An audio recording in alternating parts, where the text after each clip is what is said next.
I didn't know how to really start the video, but I figured I should do the preface before I actually dig into this, dive into this, whichever. Right here, I've got here this Sci-Fi. I don't know how well you can see with the lighting. The spot I've chosen for the camera is terrible, but Sci-Fi Invasion. I thought it would be a good spot. I just threw it somewhere. Sorry. And it's way back here. You can't read it. I should probably just restart it, but I won't. And basically, it's 50 sci-fi movies, and my idea was, since I've had this for a while, and this is one of those packs. I've accumulated a bunch of movies and movie packs and stuff because I can't help it. I just eat up this shit that's like this bargain bin crap, and I figured it would be cool to just to but what I'm planning to do is kind of do mini. I mean, I'm not a film critic, but I'm going to do some mini reviews of all these movies. After I watch them, basically, is the idea. I'm sure talk about them a bit as best I can. It's just someone who just saw them and wanted to talk about them, and that was basically the entirety of the plan. There are 50 of them. I think one of them overlaps with. One of them I think overlaps with what I have on like another pack, if not multiple of these. But I'm gonna try to at least watch all of these then and talk about all 50 of them. So this video is kind of long, even if the reviews, the mini reviews are gonna be really short. I'm not gonna go real deep into most of these probably unless they were awesome or something. But this video might be kind of long once it's all done and out there. So hopefully you guys understand. And it might be kind of low quality, but it's okay. I'm not like showing footage or anything, even though I probably could get away with it. And hopefully this will be sort of interesting video to do. But yeah, let's.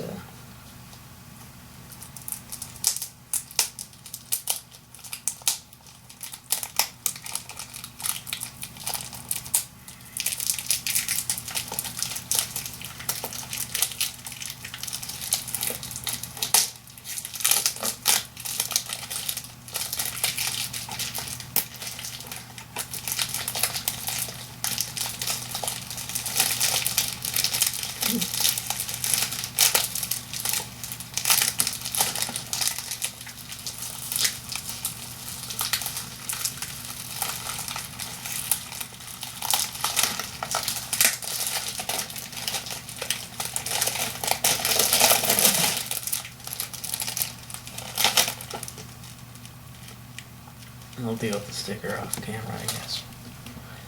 But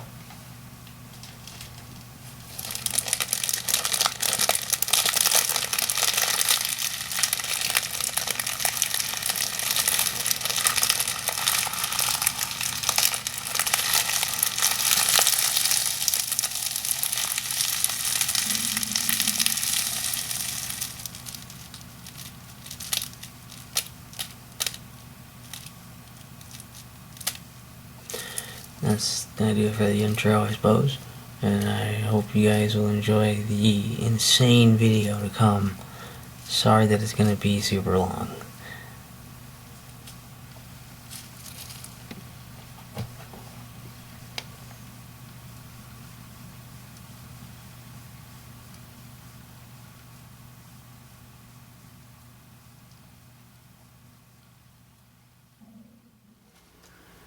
Alright, so I haven't entirely decided how I wanted to do these, but this shot is we're doing the first one. See if it sticks. That's just a menu in the background. Anyways, first movie was called Brain Twisters,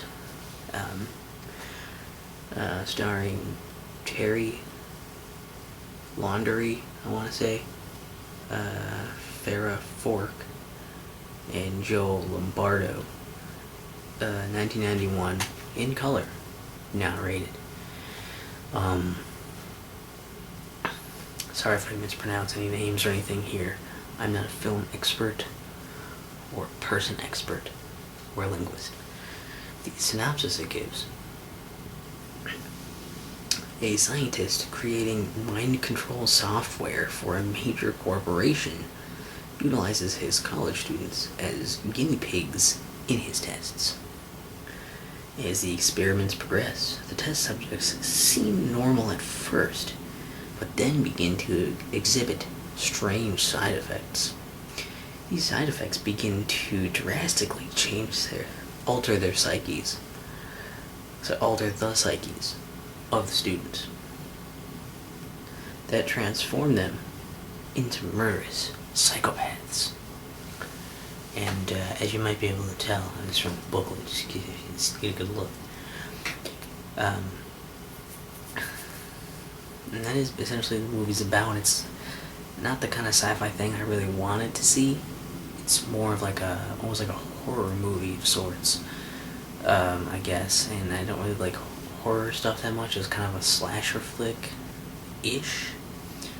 And it was very weird. And I think the general atmosphere was very uncomfortable, and not a lot happens. It's a lot of kind of nothing, and then people just kind of go crazy out of nowhere,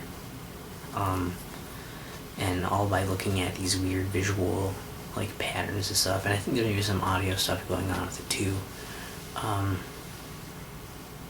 They just watch that stuff and hear it, and then they see something in the real world that somehow triggers them. Usually some kind of light or something. A lot of it triggers that weird thing in them, and it messes with them, and instead of controlling their minds, it's they just go crazy and try to kill people. And basically what the corporation ends up doing is they're not happy with what's going on with the progress and all that, and so they're well, they're trying to shut it down, and they're trying to cover their tracks on the whole thing so they don't get in trouble for it. Basically, I only half watched this. I was doing some other stuff while watching it, so I missed a few pieces, and the audio was balanced like crap. But parts where they're talking are super quiet, and then stuff happens and it's loud as shit. So that's kind of annoying, but yeah, it's just not a lot happens. And then things happen that don't feel like they have a lot of impact. And then basically the end of it, this is a really nitpicky thing I noticed at the end of it. A few things, there was one part where they were going around and looking around this place with a flashlight, looking around the lab basically. Or maybe it was the corporation place, I guess, whatever their place. They were looking around with a flashlight, essentially, and the thing is that it was, very clearly much lighter in the shots where they're holding the flashlight than the shots they showed in between where they're shining the flashlight on and stuff. It's much darker there. But in the shots where you're seeing them with the flashlight, they obviously don't need it. It's very well lit. There's that. There's, and in the end, there's, this shot of, a kid, whatever it is. The stupid ending, that's not really spoiling it for you. This kid basically is playing a video game that was made by the corporation or whatever, and the game looks really stupid. It's just a shot of a really pixely looking dude, it's an Atari-esque dude almost, across this background that is obviously not on any video game system that you would have in '91. It's just the guy is here, and it's kind of moves a few frames like this until it gets and goes off screen, and then it reappears over here. It's that's not gameplay. That's not a video. Whoever made this obviously doesn't know what a video game is really. And simultaneously mash together something that is very outdated with something that is not really possible yet at the time in a game, pretty much. And that's not gameplay. And I just thought that was really funny as someone who plays games a lot. Just painfully obvious. They zoom in on the game, and the game is called Brain Twisters. And then they zoom out from the window of that room. So I guess the software and the stuff they're using is out there, even though it didn't really work, which is weird. Why would they bother to produce products using that software if they knew it wasn't going to control minds like they wanted it to? And also, then it's weird that when they zoom out, that there's like curtains or like drape things on the sides of the window, but they're like zooming out from the outside of the house. Why would you have those on the outside of the window, on the outside of the house like that? So they don't really matter, but that is all I really had to say for commentary on this, because it was pretty dull. Not fun bad, not interesting stuff happening, not weird enough where you'd be like, oh, I wonder, it's just kind of bland across the board. You could probably pass on this one. Alright, so the second movie was The Head, starring Horst Frank, Karen Kemp, and Helmut Schmidt. It is from 1959, black and white, not rated. And the synopsis reads, in this macabre tale of science gone wrong, the scientist is successful in creating a serum capable of keeping a dog's head alive after the body dies. Before the scientist can take advantage of his new discovery, he suffers a fatal heart attack. His assistant uses the formula to keep the scientist's severed head alive in an attempt to transplant the head of the beautiful but hunchbacked nurse to the body of an exotic dancer. Which sounds kind of nuts, but it's not like fun nuts. Because it's like, I don't know, the movie has a little bit of that like old movie charm to it with some of the stuff. I don't know, like the smoking and the drinking and the mild sexism stuff, society gender role thing happening. It's got some of that in there, some of the pacings, and I don't know, it tries to preach its point a bit, especially near the end, but it's not like too crazy or anything. It's not like over the top kind of fun stuff. It just is kind of again, almost like a mild like horror type thing. And I don't know. It feels like the main scientist man. It doesn't seem like he's struggling with this idea. Like, it almost seems like he's doing stuff. He doesn't seem to think it's really like good for him to do. He doesn't have like an internal struggle with it necessarily. Like, he thinks what he's doing is good, and he's like actually just like feels like driven insane that other people don't understand that, I guess, which is a weird take on it. And I don't know, it's fine. You could eat some popcorn while this movie happens in front of your face, but it's not great. It's just very forgettable. It's probably why it ended up in a pack like this. Is probably, they didn't really need to bother with renewing the rights, because whatever, it's just this. And that's not to say that it's not really all that bad, but it's just not great or anything, and it doesn't do anything awesome or really cool or interesting. It is a movie. That's about all I can say. Watch it if you feel like it. Alright, so the third movie here is The Day Time Ended. Time ended, how'd you know it was the day? And I don't know. Starring Jim Davis, Chris Meacham, and Dorothy Malone. It's 1980. It's in color, and it's rated PG. So yeah, color and a rating. That's it's pretty highbrow stuff to be on this kind of collection. The synopsis.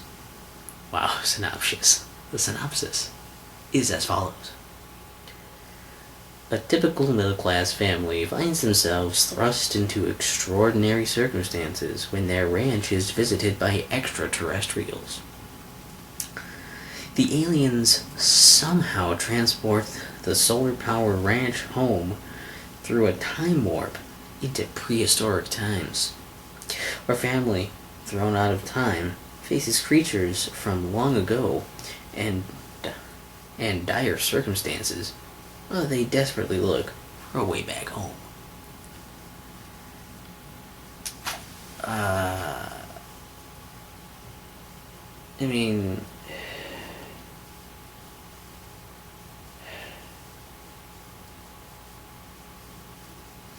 it's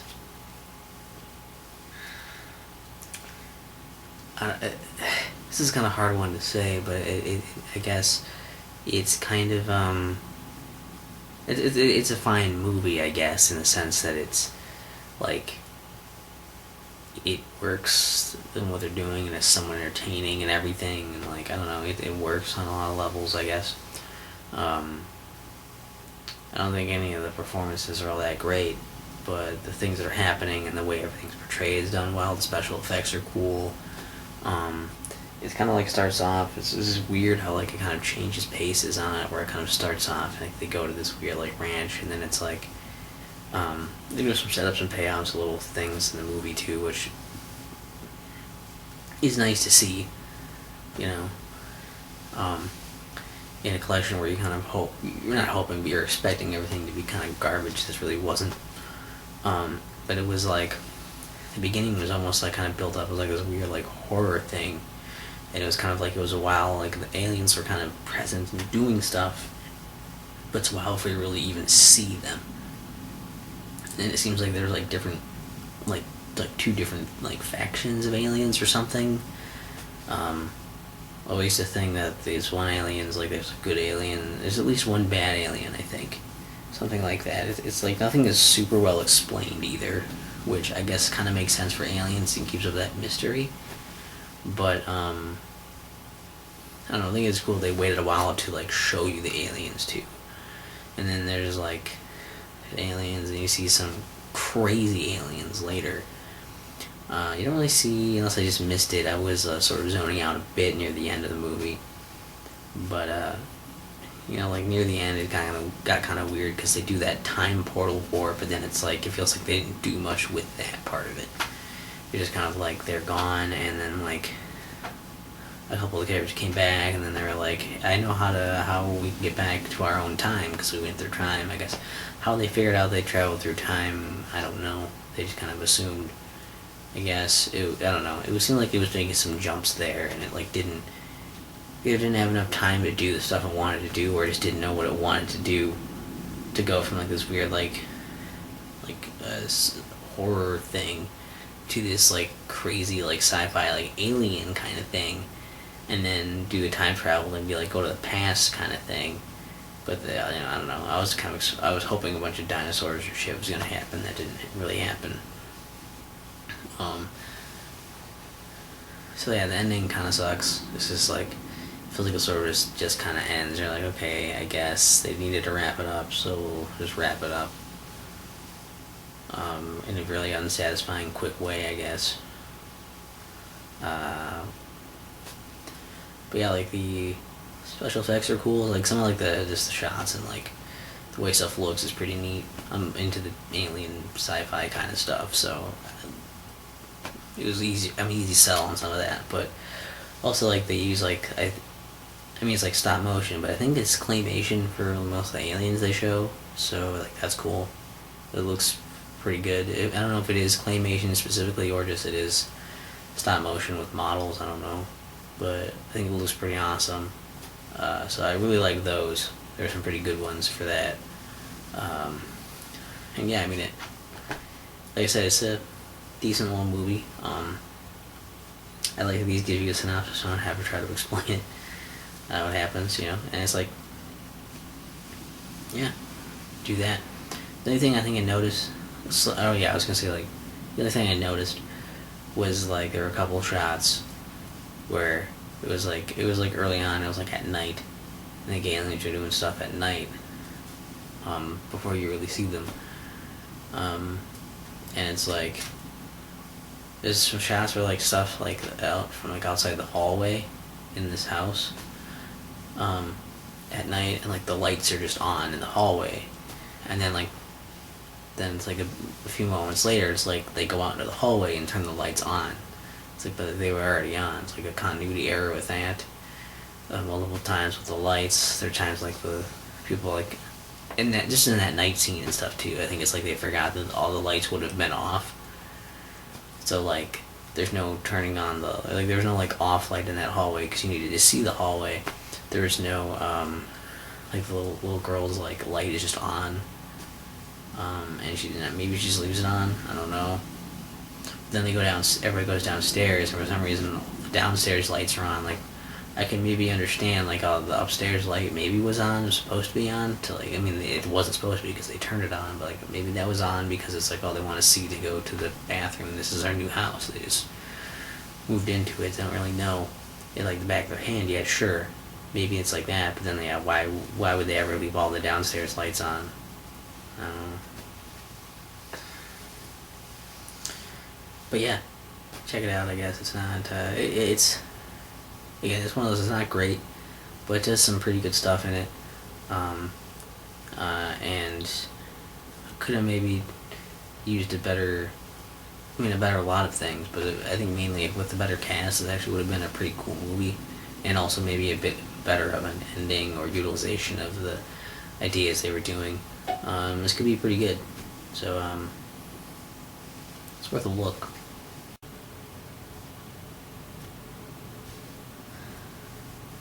So this is Eyes Behind the Stars.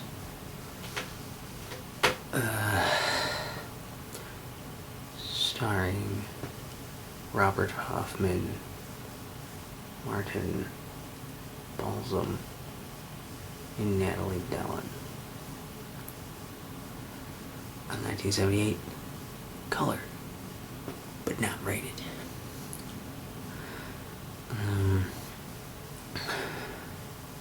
A photographer and his model are on a photo shoot in a remote wooded area when the photographer takes a picture with something mysterious in the background. Upon examining the photo, the couple realizes they have photographed aliens and their spacecraft. Returning to the scene of the incident, our couple discovers they are being pursued by government agents looking to suppress the story.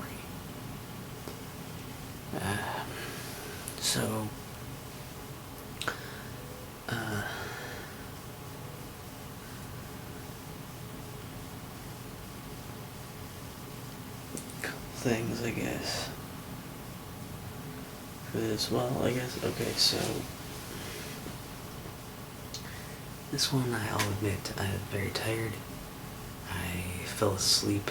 I didn't really fall asleep when I was nodding off a lot during the end part of this one. So I may have missed a couple parts or didn't really retain them properly. But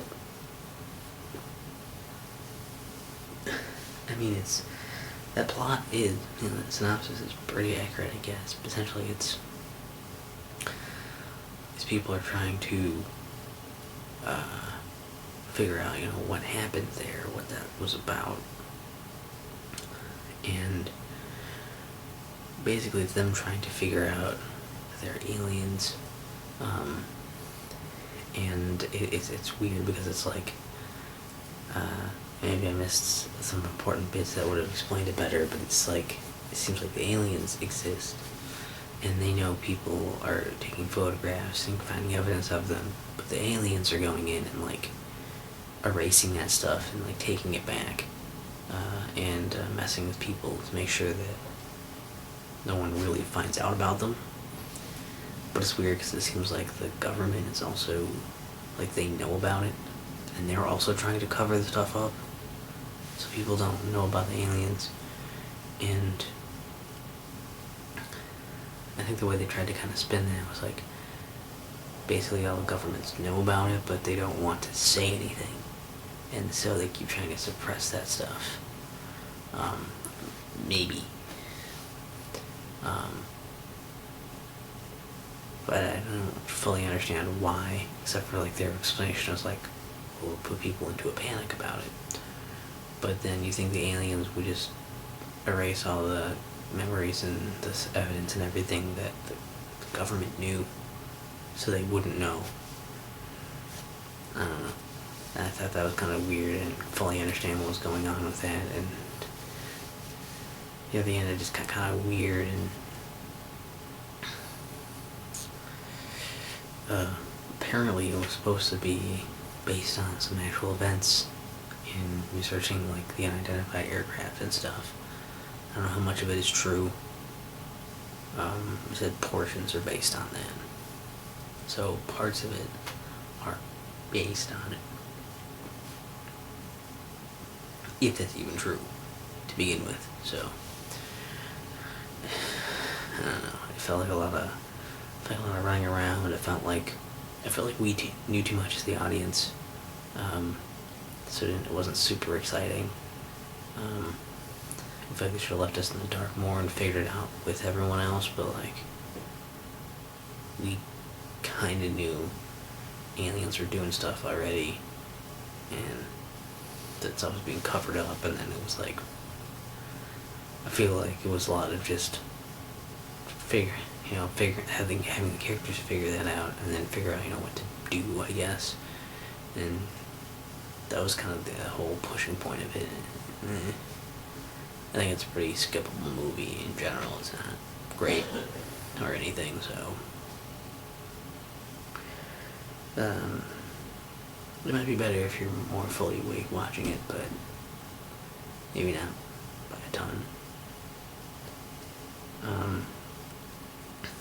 I also want to bring up, I have it in still, so it's in there, but that was the end of the first disc. And these discs are nice because, like, they're like this. Like that out some glare. I mean, this packaging is, I'll talk about the packaging and stuff, I guess, at the end of this, but they have the nice cover on the front of it, like that. And it says all the episodes that are on it, so you can see the disc number and what episodes are on there, or what videos are on there, or movies. Really like that. So it's like, compared to the other set, again, I'll probably talk about that more at the end, but that I have like this, where it's like, they all have 4 movies on them still, but those were dual-sided for some reason, even though they only had the 4 on them. And because they're dual-sided, they only could write it around a little ring in the center of it, so it's really hard to read what disc it was and then the side and what was on it. So these are really nice for that, and the menu on these is nicer, not as cheap that you can barely see in the background. So yeah. Yeah, I just wanted one other thing, quickly apologize if some of the audio between clips is way different or something. It's because I'm doing it at all different times, and I'm carrying the same level of volume or enthusiasm or whatever for all of them, so. And as long as I'm mentioning a couple other things anyways, sorry in advance right now, once again, for how long this is going to be. Man, it's going to be long.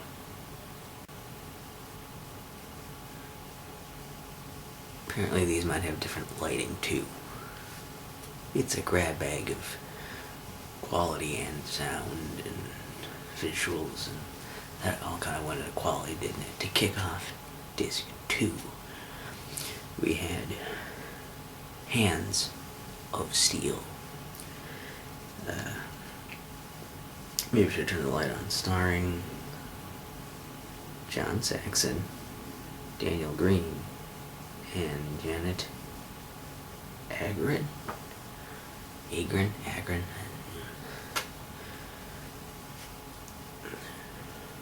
It is 1986 color, and it's rated R. So, a rare treat to get a rated movie. But maybe some of these were before the rating system. Maybe that's why they're not rated. An international industrialist is determined to stop the interference of a world-leading ecological scientist.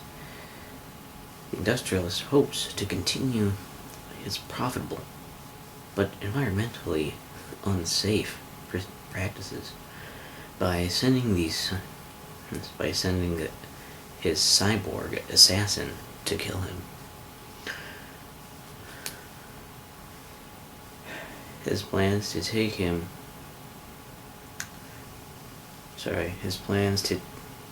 a turn when the cyborg's human side takes control and he refuses to kill the scientist, thus threatening to expose the evil man's enterprises. I should turn the lights on for these because that was really hard to read because it was a little too dark, even though it's daytime right now. And this movie actually gives me vibes of RoboCop. It has a slight Terminator touch to it because it's a robot, robotic dude going to kill somebody in the beginning, but that's basically, almost just a plot thing in the beginning. Most of it, it's not even about, the stuff they're really trying to do, they're not really doing an environmental message thing or whatever. It's more just the story of the cyborg dude on the run from these people trying to kill him. It's also kind of interesting that the people trying to kill him are trying to cover up their tracks so the FBI doesn't catch them. I think it's the FBI, they said. And so that's kind of interesting that those guys are running from the government, and then he's running from them, and that's kind of interesting. There's a weird the reason there's also got RoboCop kind of vibes too. I think this whole we're making industrial city thing, future city stuff. But it's also the cyborg dude was just actually a dude, and then got into an accident or something, and then they fixed him up. So there's that. And yeah, he was supposed to just go kill this dude, and then he didn't because the human side came out. So it's it's mostly about him trying to come to terms with being a cyborg, and he's on the run trying to survive and stuff. I don't know. It's actually pretty good. As far as I'd say it's a decent just movie, and not just for a cheapo collection movie like this. It seems like a decent movie. There's some cool action stuff going on in there, a lot of cool chasing stuff, and some cool fight scenes happen too, which is pretty cool. I don't know, it's some fight scenes, some shootouts. It's pretty awesome. And the soundtrack's really cool. Very 80s, really like that. I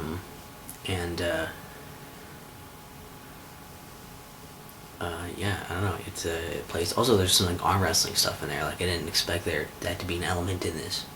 There's a whole thing about arm wrestling in part of it too, which is goofy, and it's kind of awesome that that's in there and they take it seriously. For some of that, it's great. So yeah, it's a pretty fun movie. Decent one if you like 80s, cool 80s action movies with the sci-fi element to it. Also, just weirdly, the ending is the only thing that was kind of weird, where it didn't feel like it resolved a lot of stuff, and then just put a thing up on the screen with the day of that was the day it was the era of Cyborg started or whatever, and it was what? Okay. It was kind of a weird ending, but overall pretty good. It's a pretty good movie. It's one that I might watch again, but not right now, because I like a bunch of other movies. So Hands of Steel, recommended. So we're on the next page in the booklet, not that it really matters, but this movie was War of the Robots, starring Antonio Sabato, Yanti Summer and Melissa Longo. 1978 color. Not rated. Representative of an alien civilization on the brink of extinction arrives on Earth and kidnaps two top research geneticists in the hopes they can find them a cure to their problem. Looking to stop a potential alien invasion and rescue the scientists, a group of soldiers is sent in on a mission that could decide the fate of two civilizations. This one has it's a fine plot, I suppose. Works out fine. It has pretty awesome like set pieces and like locations and stuff. Like all the set design stuff looks pretty awesome, actually. At least I thought so. And it's just like it's all pretty cool. The sci-fi, spacey kind of sci-fi stuff that I like to watch. But unfortunately, I was kind of distracted with other stuff during some of it, so I really should rewatch it and fully appreciate all the little pieces that I may have missed when I was looking away or doing another thing. And they introduced robots into it, I guess, sort of, but they didn't seem super important from what I saw. And I don't know, like, I feel like that was sort of an extraneous piece. It wasn't really about the robots necessarily, and so it's weird that it was called War of the Robots. But I thought there'd be robots fighting robots, or a ton of robots that people were fighting, but it seemed kind of like there were some, like, I guess, but they wouldn't seem like much of the focus, not enough to be in the title.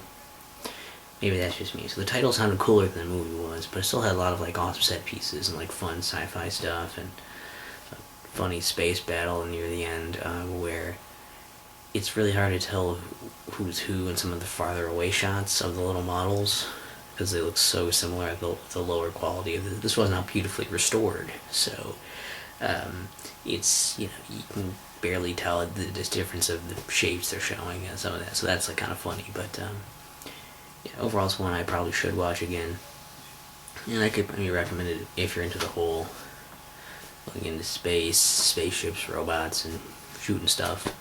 Although their guns all kind of look like they just had some kind of flashlights attached to the end of the gun, so that's a little bit whatever. But yeah, I'm gonna stop now because I picked a bad time to record, I guess.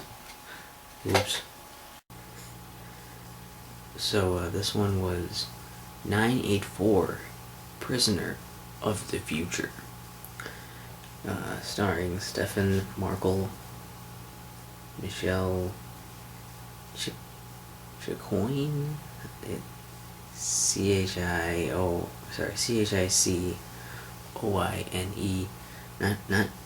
Not sure my pronunciations are gonna be perfect, or their place of origin and that affecting it and everything. And Don Franks.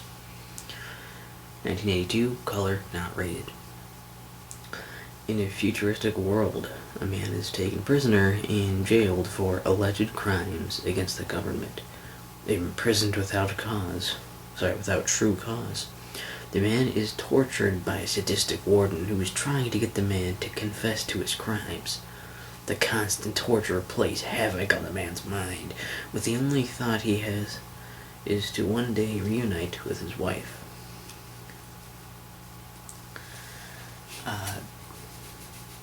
This one is it's pretty interesting, I suppose. It's also very like I think it was a little weird how they said it was like, yeah, I guess he does want to see his wife, I suppose, as a thing. He keeps writing about like in this little like diary he has hidden in his cell. But like I don't know, it is a little strange how it seems to go on for like such a long amount of time, of him like they're trying to get this out of him, but you think at some point they would have cut their losses, and I guess they don't fully understand why necessarily it was like trying to do this kind of thing, like Warden was going after this and whatnot. It was kind of nuts. And the whole thing is just like, it kind of devolves into this really like eerie madness. And the thing is also like grossly like depressing too. Like all the stuff's like, man, that's sad. And just eerie. And there's also a nice touch that in the ending, which is kind of interesting, is that they didn't have any, there's not like sound effects or music. There's like nothing over like the end credits. So like after the thing's over, it's just like, yeah, just watch those credits in silence and like think about the thing you just saw. So that was kind of a nice touch. But it's, you know, it starts off a little like slow and confusing, and then it starts to slowly get like crazier, but you start to kind of assume like what's going on. You're not going to be real shocked at the ending.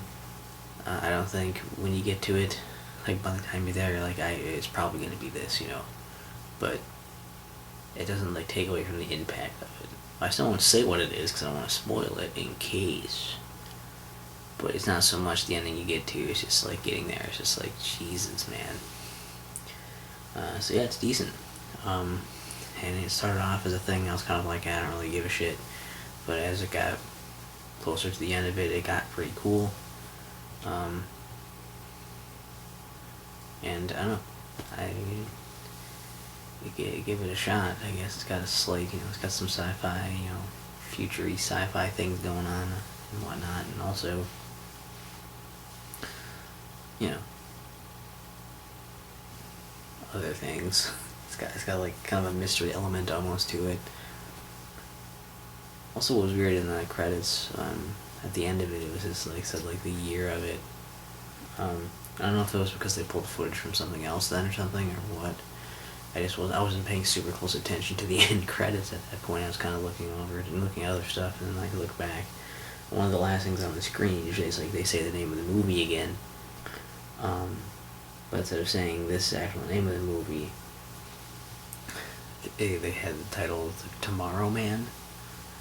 And I think they said it was like 78.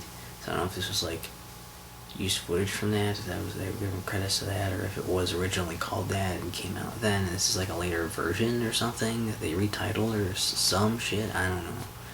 That was a little strange, but yeah, overall, you know, get a peek. May not look the best anymore. Sound isn't great in a few parts, but it's definitely passable. And yeah, it gets interesting. It's not like a miserable slog or anything, so yeah. Alright, so this one is called Top Line. Starring Franco Nero, Deborah Moore, Mary Staven, and George Kennedy. 1988. Color. Not rated. I don't know if I touched on this. I don't know exactly when the rating system came into practice, so I'm guessing a lot of these that aren't rated probably just were before there was the rating system to rate them. I don't think they were just underground things. But a down-on-his-luck author makes the find of a lifetime in the form of an alien spacecraft when he visits a remote Colombian jungle, hoping to capitalize on his discovery and resurrect his career. The author eagerly heads off to announce his find to the world. What he ends up with is a bevy of government agents, organized crime members, neo-Nazi extremists, and extraterrestrials pursuing him to stop him from revealing his discovery. And that pretty well sums it up, actually, what happens. It's a lot of not really a whole lot of really like discovery stuff. You mean you find the spacecraft thing and you want to basically it's more about just trying to get the story out there because he wants to basically make the money off of that because he needs money. And then all of a sudden the shit gets like really big. Obviously, if a lot of people are after him, it's like, oh shit, the story must be pretty big. And it's a lot of like chase scenes and like fugitive on the run kind of stuff. Like I gotta get away, and it seems like everybody's kind of out to get him. I mean, that's pretty much the thing of it. Some of the chase stuff is actually kind of cool.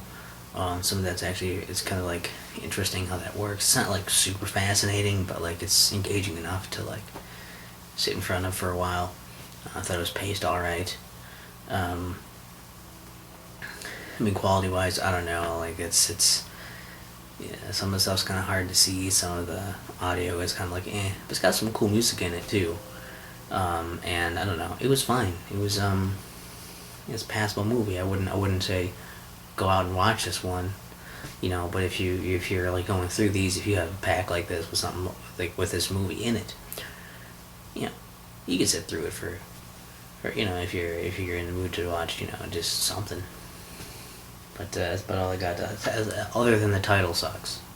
Top line, I don't.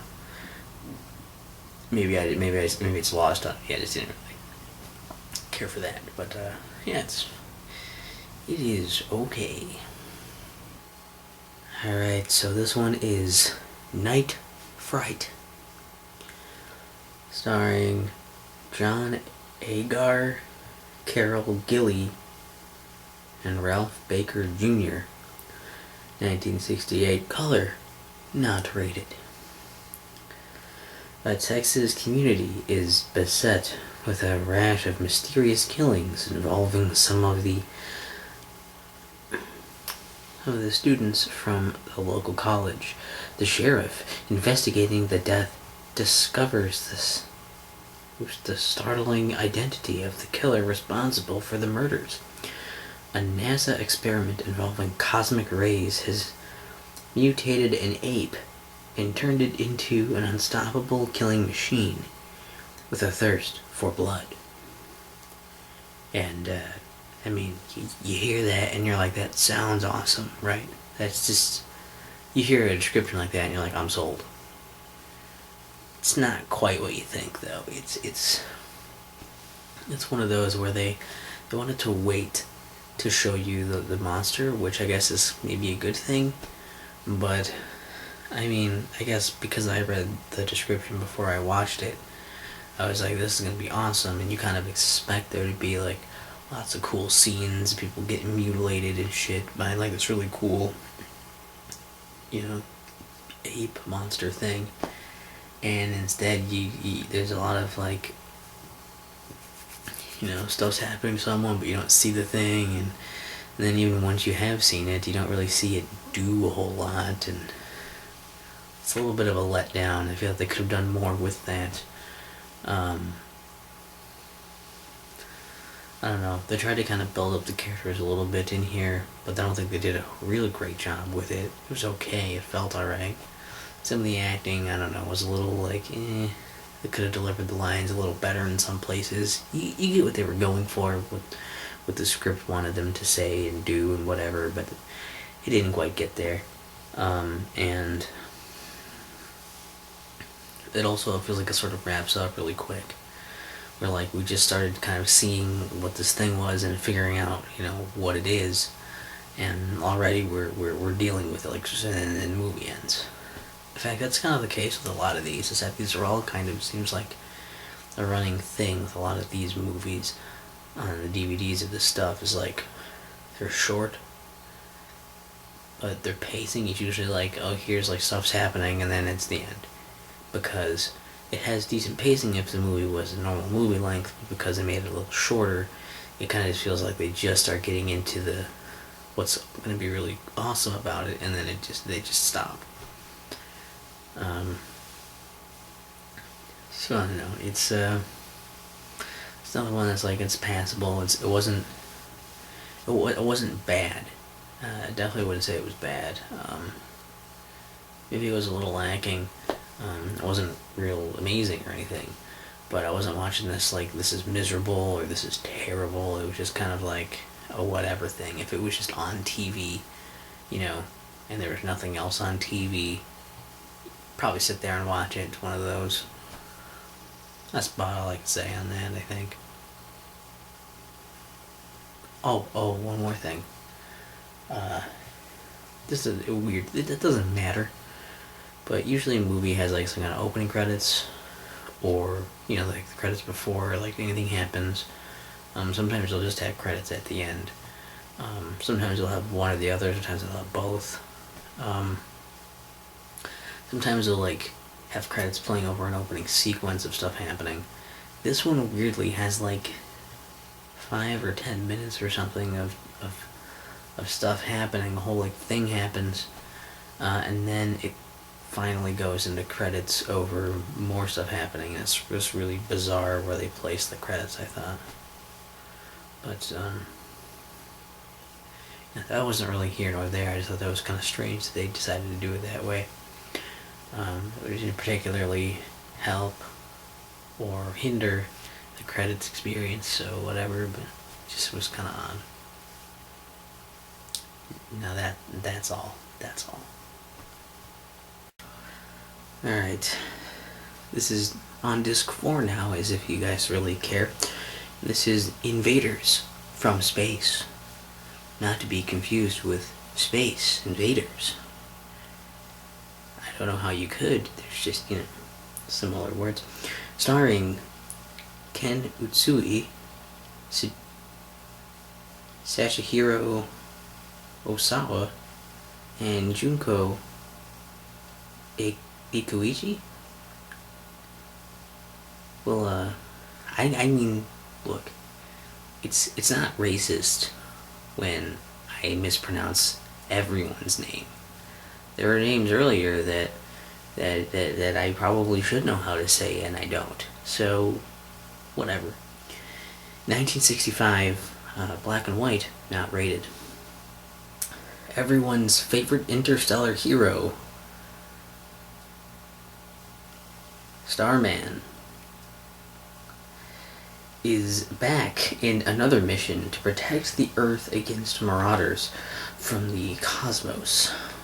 Starman will have to use all of his skills and amazing powers to thwart the plans of the alien invaders with plans to take over the planet. I feel like that last part could have been worded better. It's like amazing powers. You wanted amazing powers to thwart the plans of the alien invaders with plans to take over the planet. It almost sounds like those are then his plans to take over the planet. Otherwise, maybe it should have just been worded like to thwart the alien invaders' plans to take over the planet. Also, unless there weren't any other interstellar heroes around that time, or none that were very big, it's a pretty bold claim. I don't know if this came off the back of the box, or if this is just something written up later, but like everyone's favorite, it's a little presumptuous. The movie was, I think it was kind of a kids movie. I think that's kind of what it was kind of built for. Where it's like, there's basically it's just like, yeah, these aliens like invade and they want to take over the planet, and they're like doing stuff that's like making people sick and killing them, and they're like blowing up cities and shit, and like they're trying to like develop some kind of weapon to fight back against the aliens. And Starman is sent there to try and help the people of Earth, which apparently is, they said it was like the richest planet in the galaxy. Okay, for the time, as of when this came in 1965, maybe. I don't know how the intergalactic economy is now, but jokes aside, I mean, it's one of those where it's easy enough to follow because it's very deliberate in what's happening. It kind of narrates over shit for a lot of it. To be like, this is what's happening now. These things are going on. And it's like, oh, okay. And you're just kind of having it happen in front of your face. There's some fight scenes and stuff too, and it's I think if you're into the, obviously like the sci-fi stuff, duh. But like if you're into like the older black and white movies like that are a little more, like it's just kind of telling you what's going on. It wants to be very sure that the viewer understands what's happening, and also, I think this may have been kind of geared more towards younger audiences. You'll probably enjoy this one, I guess. It's not a confusing mess.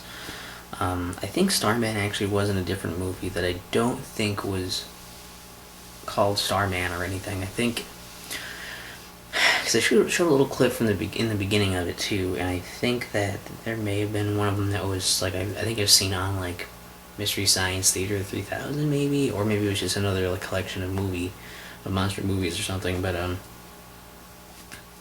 don't know. I feel like I've seen them before. Maybe, but I don't know. So it's weird that this isn't like Starman 2 or whatever that thing was called, 2 or something. Brand recognition, I mean, unless this was the first one and this confusing something else that's not related at all, in which case, well, who cares if he's necessarily back? If we didn't see the other mission then, so that's why I kind of assumed. Anyways, yeah, not a whole lot else to say other than, it's there. And alright, this is The Alien Factor, starring Donald Leifert, Tom Griffith, and Richard Diesel. 1978, color, not rated. A rural town becomes the location of a crash-landed alien craft with a cargo of strange creatures from distant planets. The crash releases some of the alien beasts, which allow them to roam the countryside, killing and mutilating some of the local populace. Upon discovering the source of the bizarre attacks, a local man decides to track down and destroy the creatures before anyone else becomes a victim of their rampage. And I don't, like, I'll level with you guys. I mean, I've been doing stuff on the side with these, like I may have mentioned already, and I didn't watch this one super intently, but it also wasn't super interesting to keep me looking up and distracted from the other thing I was doing. And so a lot of it was like kind of like, I guess, background noise. But that being said, it didn't grip my attention that much. It was kind of boring and I don't know, typical, I guess. It just kind of happened, and then, it was one of those where it's just so bland and boring, I just couldn't really care. And, I don't know, it left me wanting it to be something that it wasn't, I guess. I don't know what to tell you. Just don't bother with it. I don't really have any insightful things to say, so I'm not really a film critic. All I can say is I was pretty bored during this one, and I usually am pretty easily entertained, but it did have a sweet logo at the beginning, some cool special effects from for the company that like did it, so that was cool. And that's about it. That's about my favorite part. So it kind of went downhill from there. Oh well. And the ending's dumb. As if it matters at that point. Alright, so this is Hyper Sapien, People from Another Star.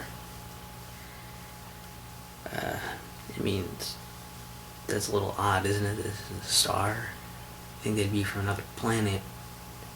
We're not from a star, unless we're counting like our sun as the... Anyways, starring Dennis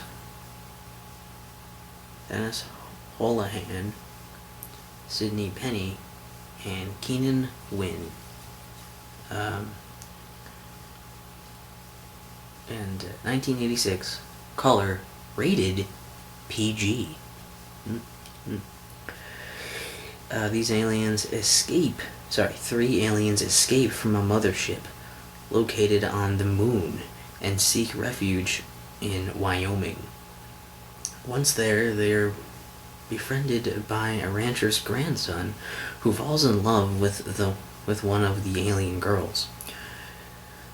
Vowing to help them in their plight, the grandson finds some difficulty when the captain of the alien mothership arrives in search of the escapees at the same time a U.S. senator comes to visit his grandfather's ranch.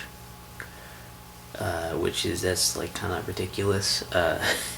But to the senator thing, I didn't super understand like why they needed to do that, I guess, except for like a plot thing, I guess, and not even a whole lot happened with that either. So that's weird that's worth noting necessarily. I guess it does happen. I guess it's just one of those, like, it was a coincidence, I guess. Oddly, strangely. Also, I just wanted to point out that I guess maybe they're not necessarily from there, but it's like if they're on a mothership that was on the moon, if they're from that, wouldn't that mean like they would be from the moon and not a star? And isn't it, if they're from the moon, wouldn't that still be, in the same solar system, being from the same star? That aside, this movie's actually decent. It's actually surprisingly good. It's not like it does anything that's like real amazing storytelling stuff or anything. I don't even think the performances are that great either. They're fine.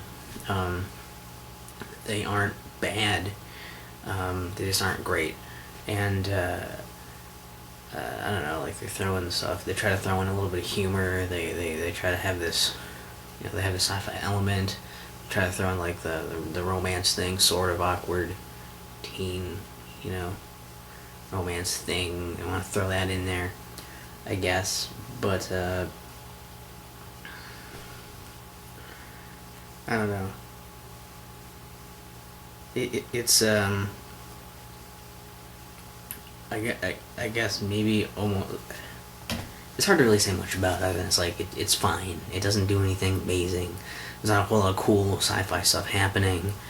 There's just some stuff happens, and it's like you get introduced to the characters. They meet, conflict arises, and then they have to resolve it, and that's it. It's a movie. I don't know. That's about all I can say. Alright, this is Escape from Galaxy 3. I don't know if that means it's the third of the Escape from Galaxy series, or if the galaxy they're from is supposed to be Galaxy 3. It's really not made clear. It doesn't really matter, but I do wonder. Starring Cheryl Buchanan, James Milton, and Don Powell. 1976, color, not rated. Fleeing from a despot out to control their galaxy, 2 space travelers arrive on a primitive planet, hoping to lose their pursuers. Our star-spanning couple find conditions on this backwater world called Earth very strange, but interesting nonetheless. Their love for each other puts their lives and Earth at risk when the evil ruler arrives to punish them once and for all. Okay, this movie was actually kinda awesome. There's some really cool space stuff in the beginning with the little miniatures and like space fight stuff going on. It's really cool. The villain dude has like a crazy get up, and like he's got actually I wonder if like the villain from like costume design and stuff from Jingle All the Way, the Turbo Man like show thing they made up for that. I wonder if that was inspired by like this villain's like outfit. It looks like pretty similar. And, like, the dude has, like, I don't know what it is, what they have in his, like, facial hair, but, like, to try to make it, I guess, look like it's metal or something, make it look really shiny and stuff, and, like, it's cool. Like, a lot of the costume stuff and the set stuff was awesome. The music was really cool. There's a lot of parts where, like, music just comes in and it's just grooving. It's like, sweet, yeah. I mean, they reuse some of the themes a few times, but it's like, it's really cool. And I think the thing is also that they kind of, like, land on Earth. It's like a, I guess in a sense, post-apocalyptic. There at some point was some kind of nuclear apocalypse thing that happened, and this is like, I guess, sort of like people that are rebuilding their civilizations or something, I guess, that have done that over the years, which is why there's, like, not a lot of technology or anything there. And that's why it's so primitive. So, yeah, I don't know, like, that's a little thingy to it, I guess. Maybe so they didn't have to necessarily make it like, this is circa this year, so we have to be, like, period appropriate. Maybe it's to kind of circumvent that, I don't know. I don't really say this, but, like, also, their planet gets destroyed, like, right near the beginning when they leave, and so basically everything and everyone they know is, like, gone, and then they kind of, they realize that, like, oh shit, like, they were followed by this dude because he's evil villain man, so he wants to kill everybody, not just destroy the planet for evil. He also wants to destroy them and whatever because he's evil. That's mainly why he wants to, at this point. Which, you know, it's kind of dumb, but I'm fine with that. It works. And then basically, like, the whole thing on Earth is that they sort of learn how to love and, like, what that is. I guess they never learned how to really do that. I don't know how they had a population, how that worked. That was not really delved into before we, left them. And I mean, there's and there are, like, some sex scenes. There's some doing it scenes. There is some nudity.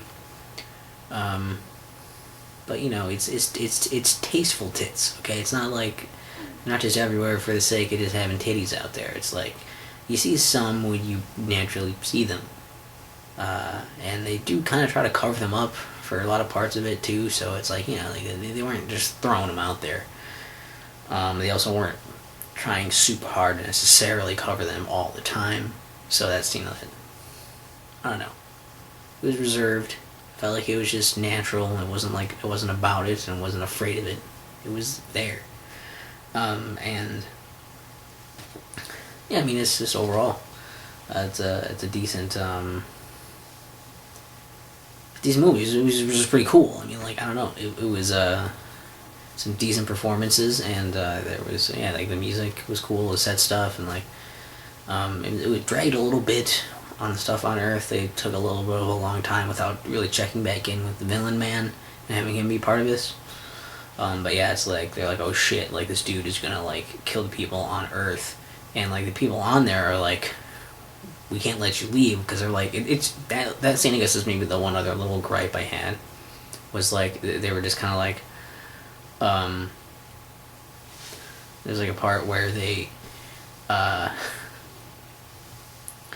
unless I heard it wrong, it was like the people on Earth were kind of like, okay, well, it's been cool to have you here, but, like, we're gonna have to ask you to leave. And then for some reason they divulge, like, oh yeah, like, the guy that's was chasing us is actually gonna come down here and attack you, so we have to leave anyway, so that they won't, he won't attack you, he'll just chase us. And they're like, oh, well, in that case, well, we need your powers to defend us, so you can't leave. So, like, why didn't they just not tell them about that part and just leave instead? I don't know. And then, like, they basically just like, no, capture them, we're gonna, like, keep them here so they will have to defend us. And then they use their crazy alien powers and shoot up the joint. I don't think they kill anybody, but they sure beat up some people and shoot some lasery stuff around. And then, like, they land back there again at the end. And what's bizarre is that was the last thing the people had seen of them, was when they were shooting up the goddamn place and scaring everybody away. And they land again, and the people there are all, like, super happy that they're back. Why would they not be like, fuck you? I don't know. How do they know even what had transpired? They wouldn't. So I don't know. Like, It's like they just kind of cut out the part where it was like they're like, we have to explain this misunderstanding, what happened, and then like, okay, they just kind of instantly are like, hey, they're back, yay, this is good again, I guess. So like that was weird, but yeah, overall this is one where like, yeah, if you have this collection or if you happen to have this or whatever, like check it out. It was pretty cool. If this exists on like DVD, or even if it doesn't have VHS, maybe if it has a cool cover, I would be interested in having that for display purposes, because it was pretty neat. It's my recommendation. It is a should watch. Alright. This one is called Welcome to Blood City. What a name. Starring Jack Palance, Keir Dullea, and Samantha Eggar. 1977. Color. Not rated. A group of people find themselves in what appears to be a Wild West town without any knowledge of as to how or why they are there. What they do find is to advance in the town, you must eliminate your competition one way or another. The shocking truths behind the town and the real reasons behind the need to kill your way to the top become apparent as the competition draws to a conclusion. And this is a solid premise here. It actually works kind of cool. They just kind of wake up in the middle of nowhere, and there's a group of them, like people together, and they're like, what the fuck's going on? And I find like this town, it's Blood City, and like everybody just kills everybody. There are still laws, but like it all kind of revolves around this culture, this idea of killing people. And if you kill people, you then, I guess, like it says, you can like rise up in the ranks, so you can basically, it makes it easier for you to survive. And they've kind of just built everything on that.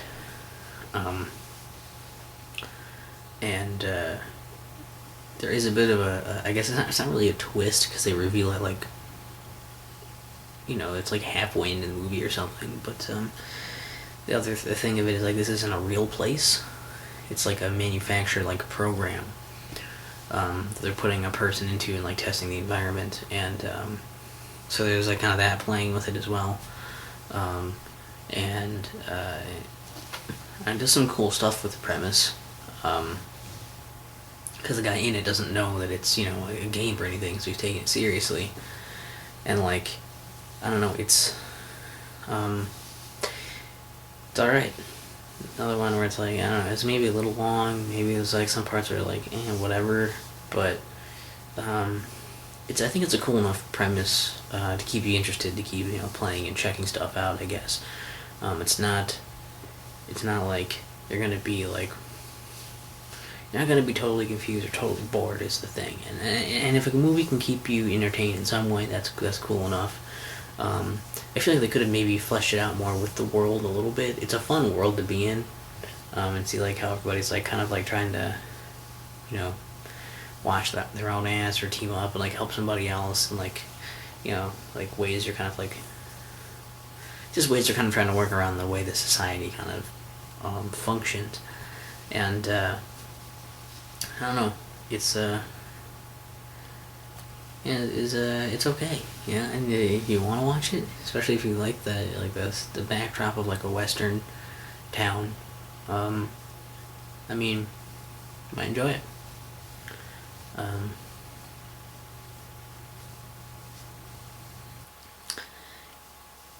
It's Alive,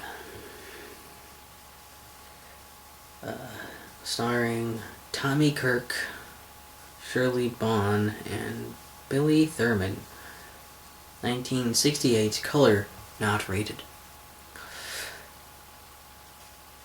A backwoods farmer discovers a reptilian creature living in a cave on his property and decides to make him his pet. In order to feed his newfound friend, the farmer decides to take captive a bickering couple who have lost their way and mistakenly stop to ask for directions. Will the couple be saved by a paleontologist who happens to be doing research in the area? Sorry, that just cracks me up because it's just like, right at the end there is like, will it happen? I mean, maybe. I don't know. I really don't know. It's not very good. That's all look, I watched it, sort of. I mostly watched it, and then I got super bored. It seemed like kind of a weird thing at first. Like, it's weird. So it's interesting in that respect. But honestly, for the most part, I just didn't care. And I was bored. Not a lot happens. And there's like a long flashback thing as part of it, and it just feels like it lasted a million hours, and then it was over, and I'd not recommended. That's all I can really tell you. Is it's just all around a really bland, forgettable. Someone's gonna ask me about this movie like tomorrow, and I'm gonna be like, I don't know what that is. Certainly by the time this whole series of little things in this video comes out, I'll be like, yeah, I don't even know what that was. What about this is going to stand out? Nothing. Other than it's the one where I said I'm going to forget about it.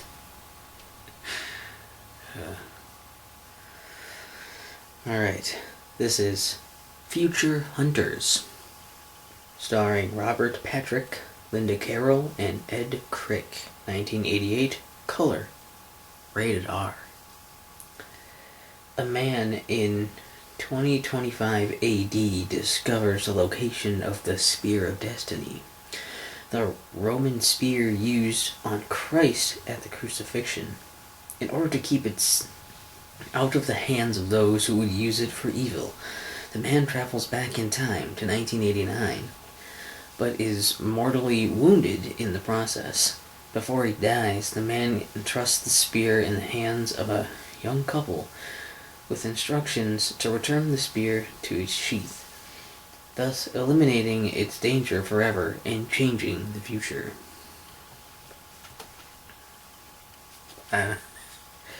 It's that. That's what happens. It's a lot of them kind of, I guess, just finding out what happens with the spear, like, what is this thing, and like, then like some people start like chasing them because they want to take it for themselves, and use it, and so it's like a whole thing where like they're trying to hurry up and get this to, like, they're trying to figure out what it is, and then they're trying to get it to the place to do this, because like they know that it's like there's danger going on, and like man, there's a lot of action. This is very much an action movie, and it's really, like, I guess it's like the more sci-fi elements are like the few bits where it's like, oh yeah, the time travel part, and the like the spear itself does some crazy like magic-y stuff, I guess. But it's like,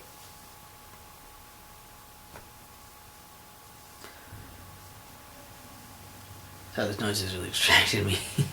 But it's like, this is mostly an action movie, really.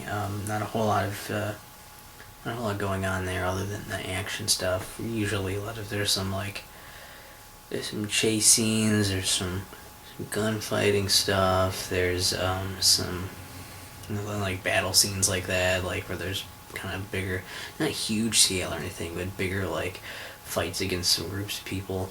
And then there's also a few like martial arts fighting parts. And I saw in the credits one of the people was Bruce Lee. L.I. Not the other Bruce Lee. And I think I saw some other movie with him in it. That was like a kung fu movie or something. So I don't know. Not that would matter much to you. One thing that bothered me about this one though is that I mean it was a little long, I guess. That's not necessarily terrible. I just felt it was a bit long for what it was. But like one thing that kind of bugged me was there's a point where they're like some of the people that are like they actually get the spearhead from them, and then they're like flying away in their helicopter. But some of the other people got like killed or whatever, and their other helicopter is there. And so they hijack that helicopter and chasing after them because their flight plans were in the helicopter too. They catch up with them pretty fast somehow too. I don't really understand that part either. But what bugged me was like they didn't see them following them from their copter, and they send like a thing over the radio, and they're like the guy piloting it's like, you know, to check under your seat. There's like a bomb under the seat, and it's like we have it here for like this precaution or whatever. And so it's like obviously like I have the detonator here. Okay, that makes for a fine scene, I guess, for them. But like as soon as they hear that, they just ditch out of the helicopter because they're over water anyways. So they just bail. Why wouldn't you? If it was part of your precautions and you knew they would be eliminated and you wouldn't have to worry about them, why would you then tell them on the radio? Why wouldn't you just do it? Other than for a movie moment, it didn't really make a whole lot of sense to me. So that one bugged me a little bit. But yeah, like if you want to have a nice action-packed movie, lots of chases and fights and stuff, yeah, a lot of that is pretty good. It's pretty good action going on. There's also a cool shot earlier on where like driving through like and it was like I think it was like in the desert or something or nearby one or some shit. But they're driving there and like a car chase, and this really cool shot of the camera like is like peeking out of like a hole in the ground, and then like seeing the cars coming towards it, and then they're like coming towards it like that, you know, and as the cars get closer it like goes down into the hole and like the cars like drive over it, which looks awesome. Like I don't know if that's like a thing they had set up in there to do that, or if that's just some crazy dude they had behind the camera. And it's just like, okay, like, they're gonna come, we're gonna need to duck under those, and like, you know, just trust that that's gonna work out, and there's not gonna be an accident. You know, have somebody take your head off on this, like it's crazy. So that shot was pretty cool. But yeah, definitely if you want just a fun like action movie, it's good. It works good. I mean, it's rated R. You see some boobs, but you know, so it's good. It's good. I felt like I should clarify that because I was like, it's a fun. It's not like it's a kids movie, like a family movie. I say it's like a fun action. It's just like it's cool action happens in it.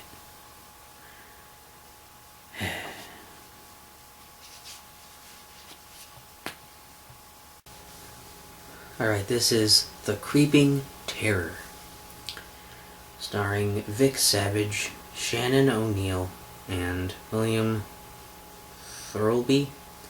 1964, black and white, not rated.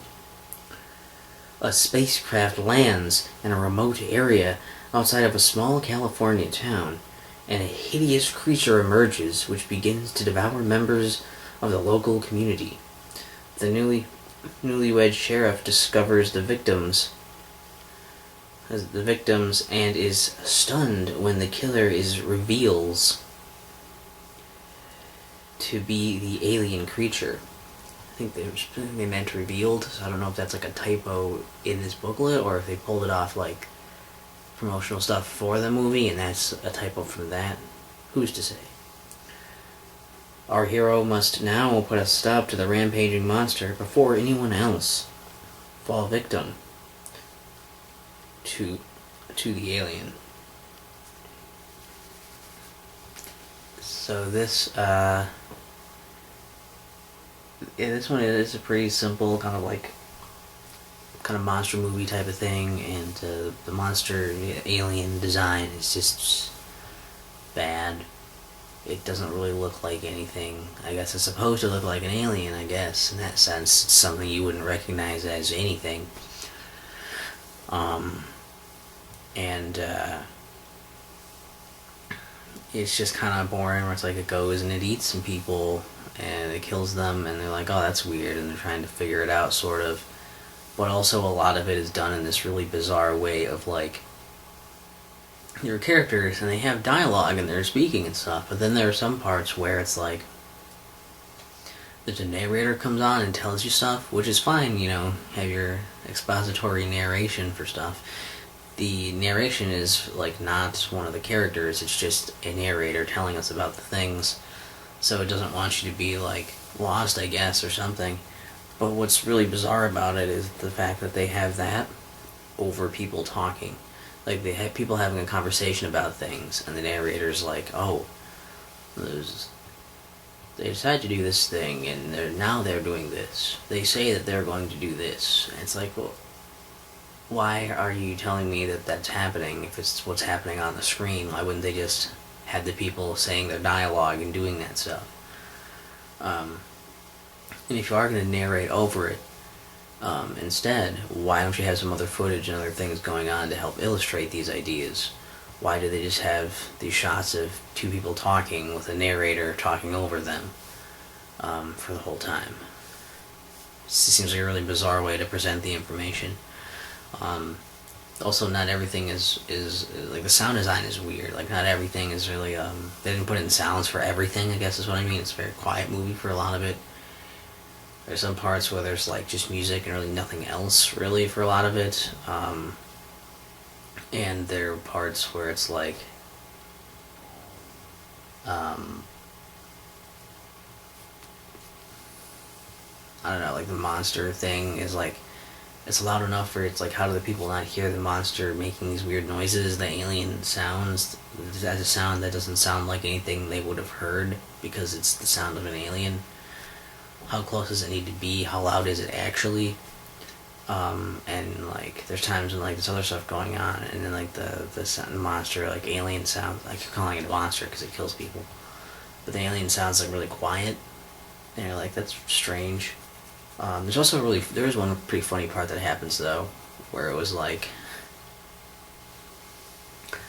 it goes and attacks like this couple that's like making out in the woods, and it goes towards them, and as it gets closer, you see the dude in there, and he's like, and he gets up and runs, you know, and then the gal gets eaten by the monster, like she's getting very slowly and awkwardly attacked by what is definitely not just somebody in a really stupid and awkward suit that they're trying to maneuver inside of.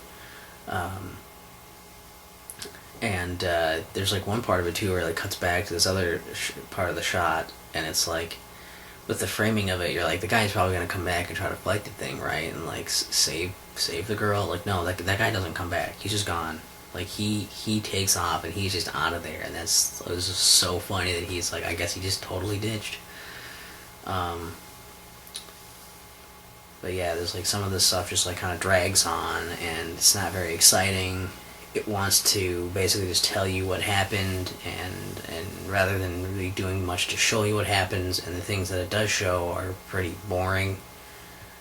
So unless you're looking for a real old-fashioned, you know, monster goes around killing people tale, with the thing of it's also an alien, I don't know. Well, the other interesting thing, I guess, is like, apparently these are like, I think they said something about, they explained it in the movie anyway, it doesn't matter, but like, that I'm not really spoiling it per se, but the aliens, I guess, are like, that are eating people. I think there's supposed to be multiple of them, but I'm pretty sure it's the same costume with just one of them all the time. They apparently are eating people to analyze them, is the thing. They're supposed to be like, they say like they're like computers. And so like they're kind of like a scout ship that went down and like eating humans to analyze like what humans are. It's like that's like kind of cool. I liked that little like tidbit. Wasn't well presented. It was just kind of like an offhand like thing they said, but like that was an interesting concept where it's like in order to understand them they had to like eat them and kill them to do that. That was interesting, but yeah, I don't know. Based on what you've heard, you pretty much you get an idea of what it is. Look up a few screenshots of what the monster looks like, and you get the point. It's not really worth actually watching the thing. All right, so Trapped by Television, starring Mary Astor, Lyle Talbot, and Nat Pendleton. 1936, black and white, not rated. An inventor is working on his latest creation, a new form of television monitor and camera, but is struggling to complete his invention due to lack of funds. His monetary problems are compounded by an aggressive bill collector looking for payments and competition from a rival scientist. When organized crime fighters are added to the mix, the desperation level rises for our intrepid inventor. So yeah, it's basically like the dude's just trying to like get this thing to work so he can broadcast television, I guess. And that's, you know, he's got an invention for that. And he's just trying to make it work. And he's getting some lucky breaks and some unlucky breaks along the way. I think what's weird about this is the fact that it's also like basically like of all the stuff I've seen on these from any of the collections, I think this is maybe the furthest from what I would expect from like a sci-fi collection of movies. Like there's not really like I mean, I guess the invention is sort of like supposed to be futuristic, you know, for the time, that kind of stuff. Like that kind of technology wasn't there, I guess, but it's also like, you know, that's about the only part of it that's like that, and the rest of it just seems like, you know, more standard like movie fare of other genres, I guess. And so it does seem like a little out of place here, but I don't know. I mean, it's easy enough to follow, and the acting is delightfully cheesy. I guess it's because of the time period. It's maybe that was okay, you know, in the 30s. They're like, that's just how you do the movies, you know. But you know, it's fine. It's not like bad or anything. It's just kind of funny, I guess. So yeah, it's okay if you wanted a slight break from all of the sci-fi, as it's very, very loosely tied to that. But I don't know. The name is the coolest thing about it, really. I mean, it sounds like it's going to be awesome, and then it's just kind of like, oh, it's just like a movie. Whatever. Alright, this is Rocket Attack USA, starring Monica Davis, John McKay, and Philip St. George. 1961, black and white, not rated. It's the height of the Cold War between the United States and the Soviet Union, with the communists launching a spy satellite that has the free world leaders in a panic. Fears about the nature of the satellite forced the United States to send an agent undercover behind the Iron Curtain to discover what the Soviets have learned. What he finds is the communists have used the information acquired from their spy satellite to help them perfect a new and even more deadly nuclear weapon.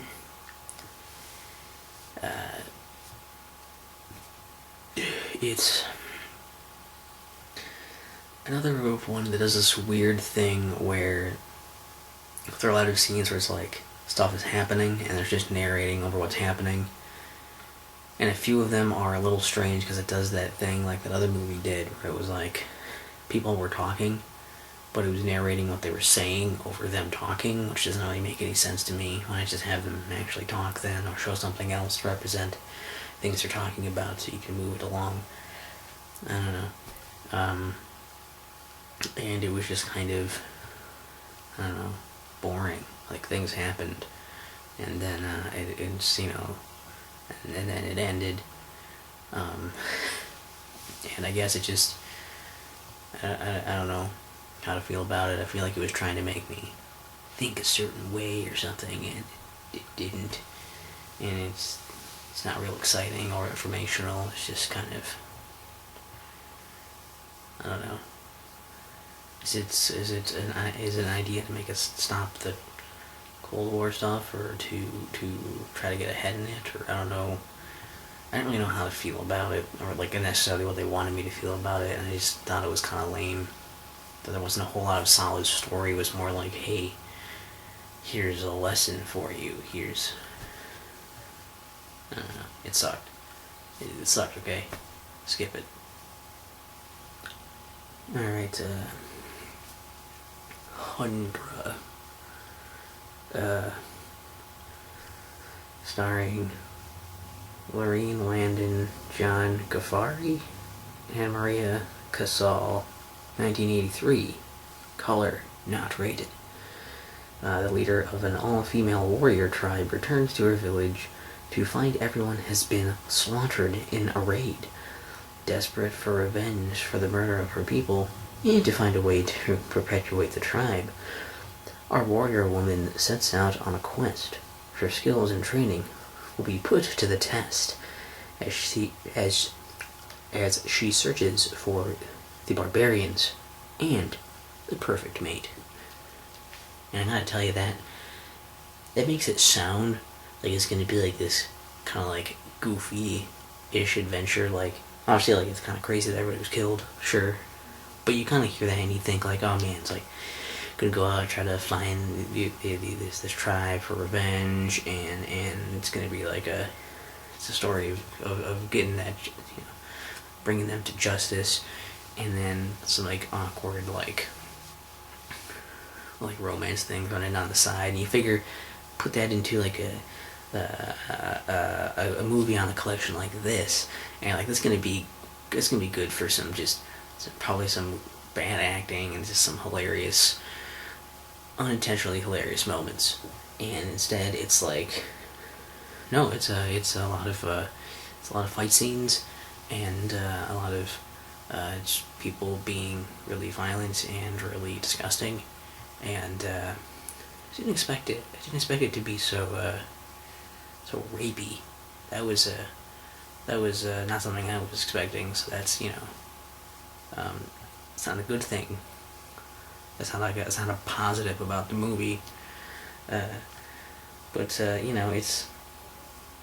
decent. Some cool fighting stuff going on. I guess like the kind of struggle that goes on there is interesting, and she actually kind of ends up like finding like kind of sort of infiltrating-ish, but sort of getting captured-ish by like the barbarians, and then it's like basically trying to overthrow them from inside using the women that are in there, and like convincing them to like follow her, kind of that sort of thing. So that's like a kind of interesting like thing they throw in there too, but it's a little more fantasy, I guess, than sci-fi, but whatever. It was fine. It worked, and I guess it was just I don't know, if you like the cool like barbarian fight scene stuff, and you don't mind a few rapey scenes. If you can go with that, which I guess kind of goes along with if you want to be authentic barbarian, that probably happened a lot.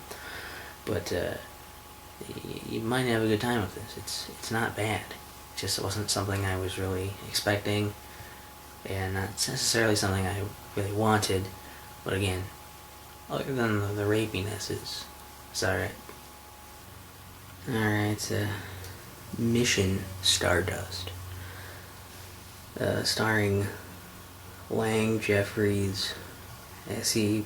Person, and Louis Davila. 1968, color, rated G. So apparently the rating system happened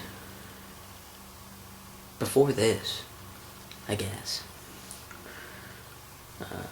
An expedition to the moon is sent with some intent to aid a female alien on her mission of preserving her race. Glad that it clarified there that it was a female alien immediately.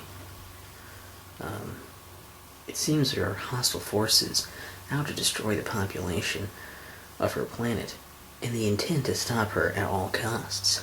The expedition's efforts are hampered by the plans of an evil businessman who intends to rob the moon of its riches. And, not quite as fun as it sounds. It's a little slow. It's a little boring. A little clunky.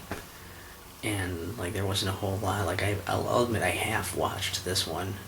While doing some other stuff, too. But it was still, like, I didn't feel like a ton of great entertainment value or impact or importance happened throughout most of it. But I mean, the female alien is like super hot. So I mean, like, you could watch for that mostly. Just kind of skip the rest of it. You know, mostly that.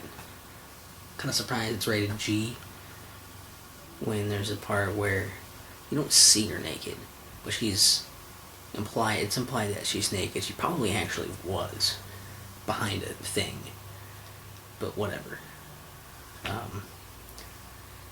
You can replay that part as many times as you want because it's on a DVD. And it won't wear out like, say, a VHS. Not that anyone has ever done that. Certainly not myself. My friend may have, but not me. Because come on. I've got some class. And by that I mean I have the internet. Alright, this is The Amazing Transparent Man. Starring Douglas Kennedy, Marguerite Chapman, and James Griffith. 1960, black and white, not rated. Crazed ex-military officer Paul Krenner has dreams of world domination when he forces unwilling scientist Peter Uloff to do his bidding. Uloff must develop a process to induce invisibility through atomic radiation. With this in his armory, Krenner plans to create an invisible military force and sell it to the highest bidder. They break safecracker Joey Faust out of jail and make him invisible so that he can steal more radium. Then events take an unexpected turn. This one's actually a pretty decent movie. Again, it's good. It's not great, but it's good. I mean, that explains what happens pretty well, but they do some fun stuff with it. The way they build it up, I think, is nice, of like trying to convince the dude of like that this experiment stuff works to make him invisible, and like, you know, trying to make him know that it's safe, even though they're kind of forcing him into using it. It's interesting. But then he like kind of turns on them and he's trying to use it himself, because once he becomes invisible, he's like, alright, fuck you, you need me because I'm invisible now. And like that's like a fun like twist to it. So it's a pretty interesting like way they're playing around with this, and it feels like it's just like a fun idea that they clearly thought about and didn't just have it be like, here's the story and this is what has to happen. It feels like they kind of played around with it, and it feels a little more lived in, like it's a little more realistic on what they would try to do, I guess, and I think that was really nice. So some pretty fun, just, you know, character stuff, the way the world works with it. It's cool.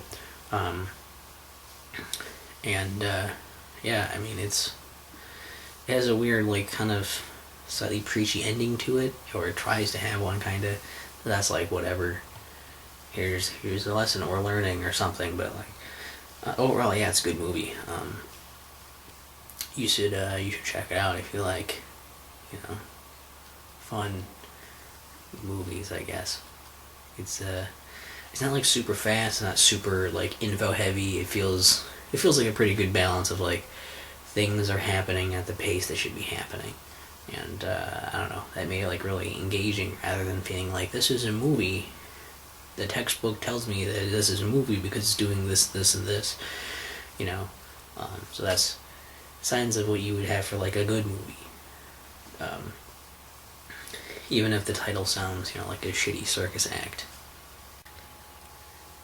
The Brother from Another Planet, starring Joe Morton, Rosanna Carter, and Ray Ramirez. 1984, color, rated R. Crashing his spacecraft in Harlem, an alien on the run takes up residence in the neighborhood, hoping to avoid his pursuers and blend in with the locals. The alien, who looks like an African American, but is mute and has strange-looking feet, finds a place to stay and employment while trying to make sense of his strange new surroundings. While some of the locals think him a little weird, many open their doors and hearts to this out of town visitor. So that sounds ridiculous. You hear that and you're like, that's gonna be wacky as shit and maybe racist, but definitely wacky. Also, you know what you say? You know what they say about strange-looking feet? Yeah, it's a really, really interesting movie, honestly. Just a lot of like the different like shots they did, and the man, it's the weird ass adventure this guy goes on. This fish out of water, like, dude doesn't talk. I guess it kind of reminded me almost a bit of like a video game kind of thing, where it's just like stuff happens around you and you kind of propel yourself around, but also you're sort of at the mercy of how the world decides to work around you.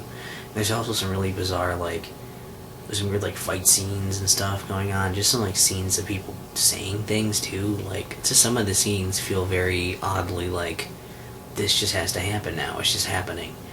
And it's weird, because it's not even necessarily like it feels, like, clunky that they did it that way. It's just so jarring that it's just like, okay, this is just happening now. Everyone knows exactly what's going to happen right now.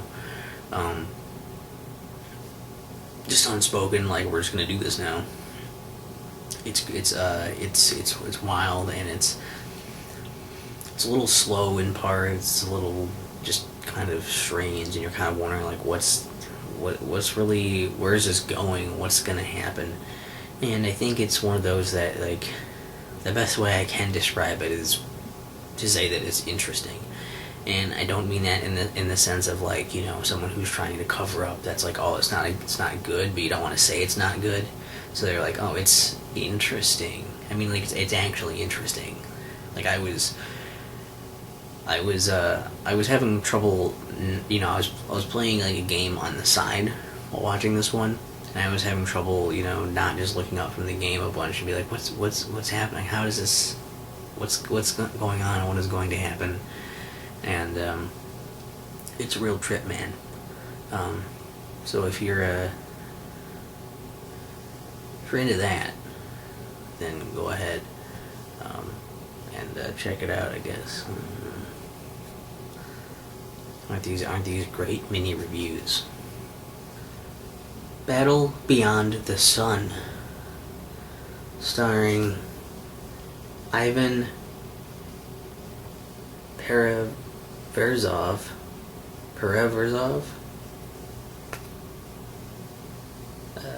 Alexander Shvorin, and Larissa Borisenko. Nailed it. 1959, black and white, not rated. So two rival and powerful nations are racing for supremacy of the stars in a bid to become the first to reach Mars. One country's experimental flight to the red planet results in a crash landing on one of the Martian moons. The other country's expedition arrives to attempt a rescue of their stranded rivals, hoping to save them from strange creatures roaming the lunar landscape. It's boring. Okay, I'm sorry. I was so bored for this. Also, weirdly, an inconsistency here is I'm pretty sure there was color. Well, what I was watching had color. This says it was black and white, so that's also odd. Maybe they colorized it later. I don't know what's going on. I don't know what's happening. But, I mean, it's just so very boring. It feels like things just have to happen, and it feels very science fiction-y in the sense of, like, how do we make it as dryly sci-fi as we can and not make it really interesting or fun? Not even necessarily terribly accurate. And that's this heap. I don't know. Again, I half watched this still, so there's some of that going on, or maybe if I paid more attention, it would be better. But even if I did, like the parts I was paying attention for, usually I try to pay attention a lot more during the beginning, so that I'm not lost or anything. But like, it's just so boring that I don't know that it'd be worth checking out.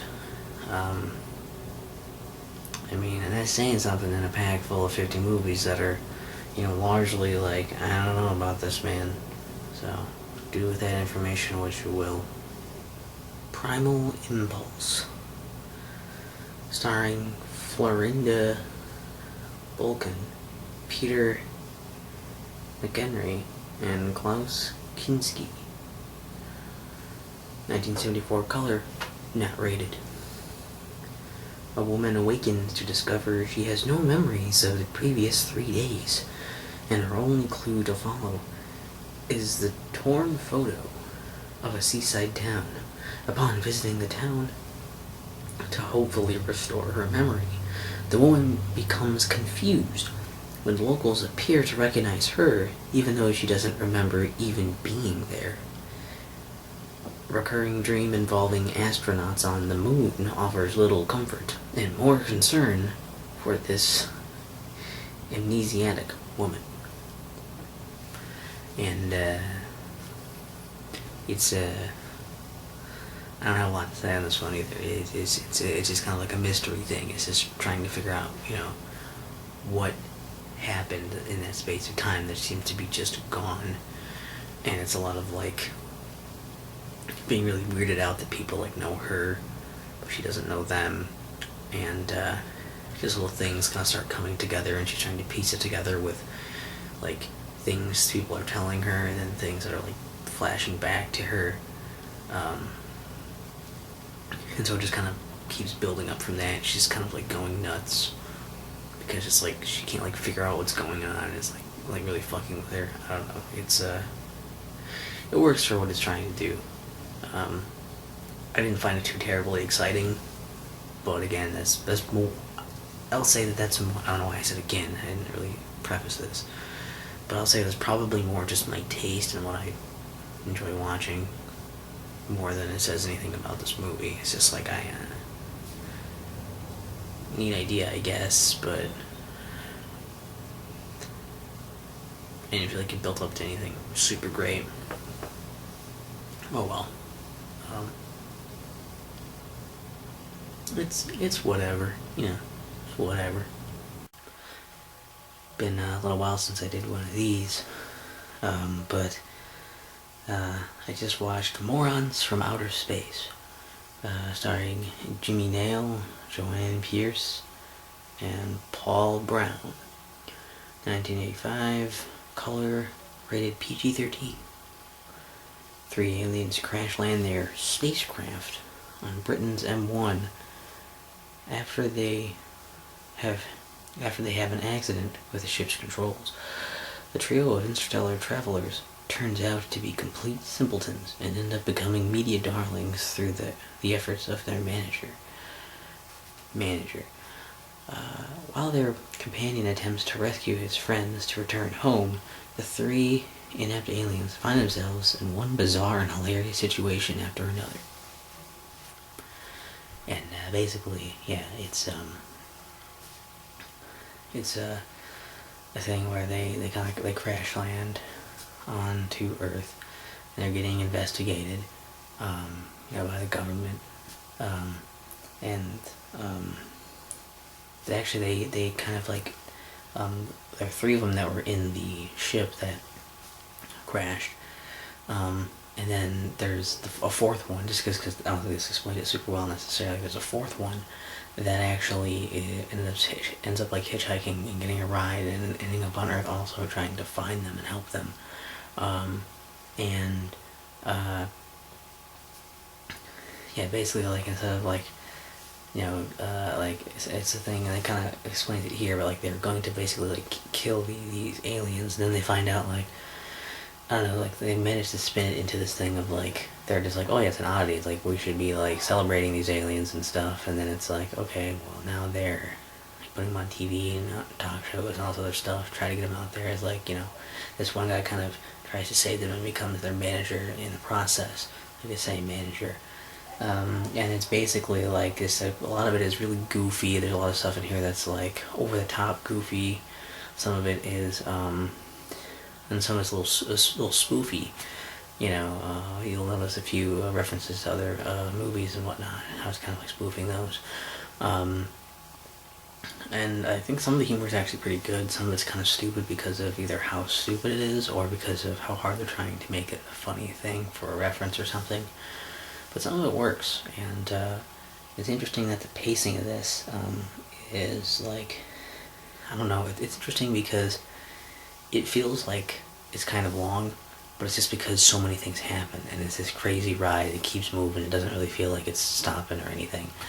And yeah, I mean, it seems kind of cheap. I guess maybe because it's not remastered or anything, most likely. But just, and I'm only really comparing it to things I've seen that probably have been remastered and cleaned up since then. But just for other things I've seen from around, this time period in the 80s, it seems a little on the cheap side. But again, it's probably just because it's not cleaned up or remastered, and it probably wasn't the highest budget thing in here.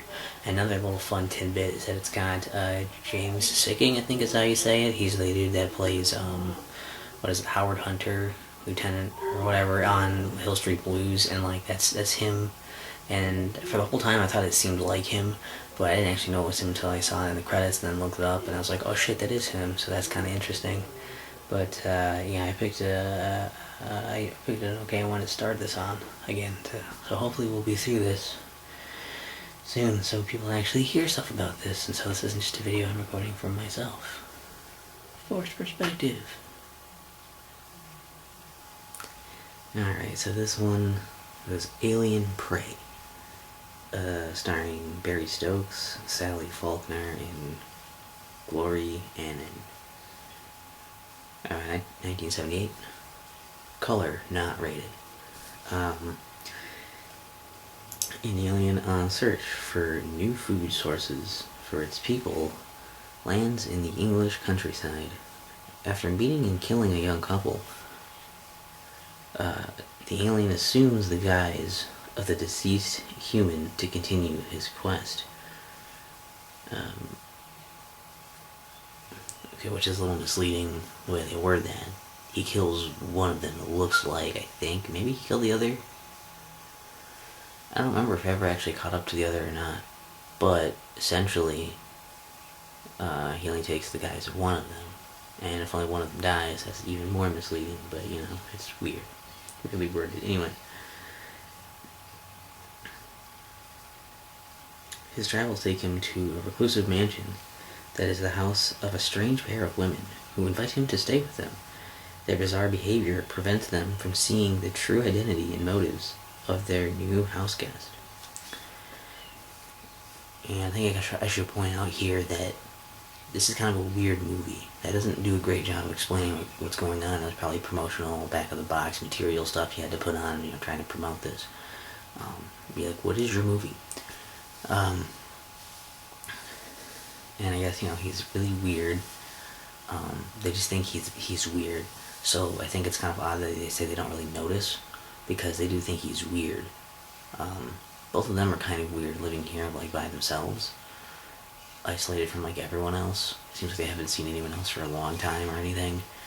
And I mean, there's other plot things that sort of come up with that, but it's essentially, without giving you like big spoiler things, this is as if you're gonna watch it. But in case, it's like they, the couple has this weird like relationship, and a lot of it is like, it's them like it's kind of like showing some of the weirdness there, and how it's like at first, you don't see a whole lot, but as more it gets kind of unveiled or whatever, as more things sort of come to light for the viewer, that relationship becomes really weird, and you feel like really weird about that, and that whole situation. And then also, like, it's weird because then they have this mashed together thing of like, this alien coming in and being like around them, and they don't know that it's an alien, and it's like, it's weird to kind of split that attention from these things. And it's like, which of these things is more important? How should I feel about these things? And it makes it actually kind of interesting the way they do that. That, and then also there's a few weird shots in here, where they're kind of long, and you feel like, like, basically they're showcasing the thing they're doing in the shots. Like, one of them is like, there's like there is like a sex scene, and that's like, seems to pretty much be there for the sake of having the sex scene in there. It doesn't really like lead to something or do much of anything there. I guess it's for the viewer to help, establish that they have that kind of relationship going on also, with the couple. But it's like, nothing really happens there. They could have done it much shorter, or something different than that. There's nudity though, because it's not rated, so you got tits in it. So there's that. And the other scene is like when they're like splashing around, like they're in the water. The alien dude's like in the water. Like I think he goes to kill like animals that are like ducks or something on the water, and then like he can't swim, doesn't really understand how to swim. He's an alien, and in a human's body, and so it's like, I don't know if it's in his body, just like taking the form of him, but whatever. And it's weird, that there's like, there's a shot there where they jump in to try and save him. It's not even like that deep either. Then they weirdly have the shot of like them splashing around, like zooms and like panning during that. And I think that was just because they had a slow motion camera for it, so they could get a good slow motion shot, and that was the only excuse they had to really do it. So they did that just to have it in there. I guess it was really weird and didn't really do anything for that moment. It just made it weird with the music that was playing over it too. It was a really bizarre thing. It's also kind of disappointing that, I guess this is a bit of a spoiler for something that doesn't happen in the movie, but the alien never changes shape and or whatever into anyone else or anything else. It just stays in the form of that dude he found in the beginning. So, it's a bit of a disappointment there. They could have done more with that, but oh well. But some of the like interesting twists that come up, and like the way the movie doesn't necessarily make you know how to feel about anybody necessarily, makes it interesting to watch. Even though it's kind of slow and a little like strange for some of that, it's definitely interesting, and they had more than just like one idea and that they played with. They had a few different things going on, and I think they handled them decently enough for at least a low budget like movie you'd find on a pack like this, especially for that. On a pack like this, this is competent and it's kind of interesting. So maybe check it out. Maybe not. I'll let you decide. So this one was Future Women, starring Shirley Eaton, Richard Weiler, and George Sanders. 1969. Color not rated.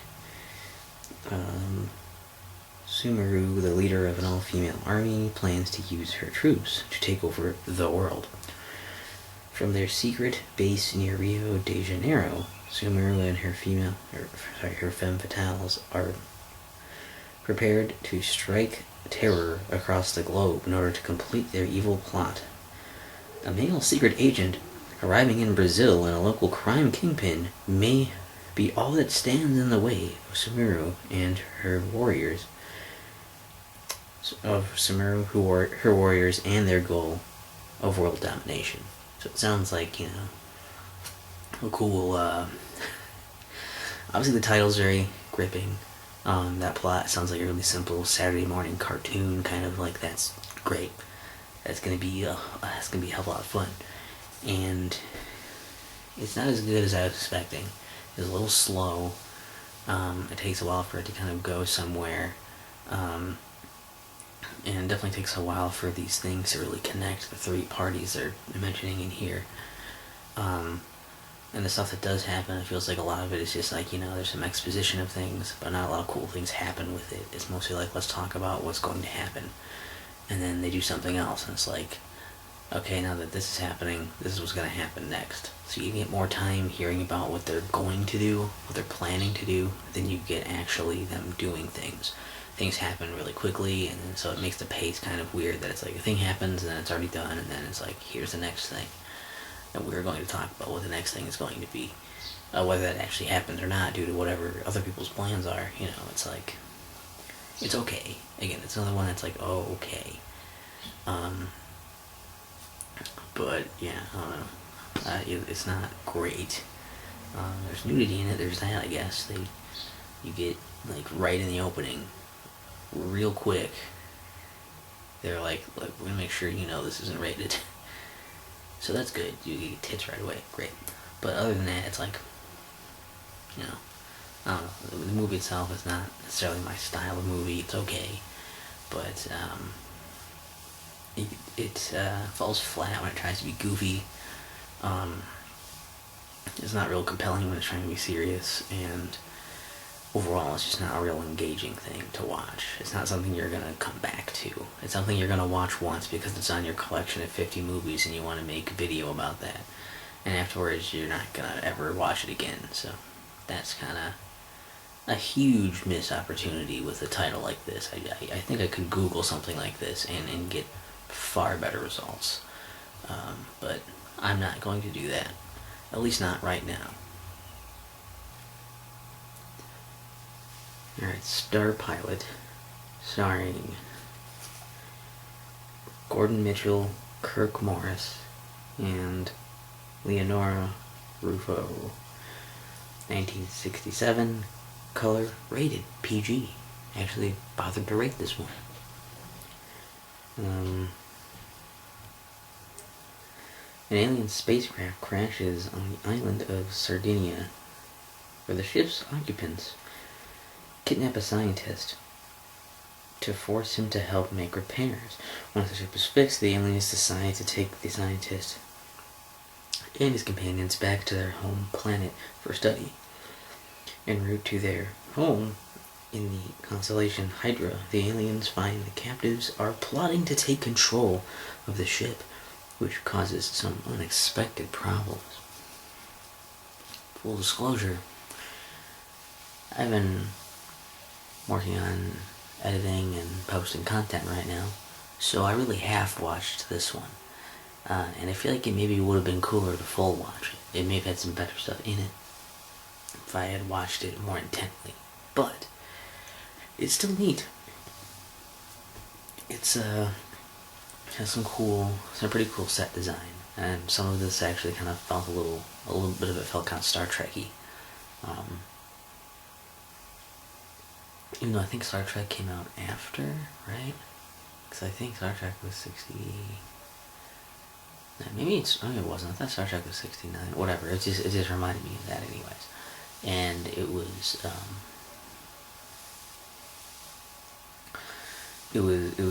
neat, and some cool sets and outfits, and that stuff was really neat, which kind of helps because some of what was going on was it was fine. It wasn't great or anything, I guess was the thing. Nothing was really amazing or awesome. It was just kind of a space movie and it's kind of neat. Yeah, I like space movies, so if you like space movies, you'll probably be like, this is okay. But like, yeah, like many of these on here, it's nothing where you're like, that's a good one. I gotta see that one again. You know, especially with a memorable name like Star Pilot. I had to look at the book again to remember what it was. You've got a winner on your hands, but at least they bothered to rate it. So this has that going for it too. I don't know. At least it makes you feel like somebody saw this, somebody cared enough to put this through the rating system and get a rating on it. It's just, unfortunately, that usually means there's not going to be tits in it, and I've had expectations set up, set the bar a little high from the last couple. You're taking me down a peg if you're going to do this. Good set design. Love that they got some cool set stuff. Really like that, but yeah. Alright, this one is called Assassin, starring Robert Conrad, Karen Austin, and Richard Young, 1986, color, rated R. A scientist with plans to control the world sets those plans in motion by dispatching a robot to kill the President of the United States and other key world figures. A retired CIA agent is called back to the service to track down and stop the robot, as well as find the man responsible for sending the robot on its deadly mission. The robot is human-like in appearance, is programmed to be an efficient killer, and is nearly indestructible. So stopping it will not be easy for our agent. So saith the book. And it's... Boy, that's cool. Little bird wants to be loud right now. That's gonna be good for ASMR. Should have shut the window. But, anyways, bear with it for this. Anyways, I'm trying to find time to record these. Anyways, this was actually really good. Okay, I will shut the window for that. That's pissing me off. You can probably still hear it, but hopefully less so. The thing is, this movie is pretty simple. It is them going around trying to stop that robot and trying to, basically, a lot of it is, pulling this guy back in. He's kind of learning about the robot, while this other person was, someone who's still, with the agency, I believe, or she's not either, I guess.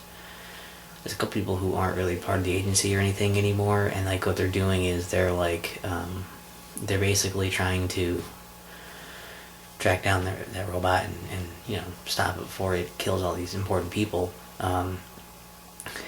Although that thing in the description there, they don't really know a whole lot about it necessarily right off the bat, or at least our main character doesn't. So it's kind of cool to find out about it, but that spoils a little bit of that, sort of.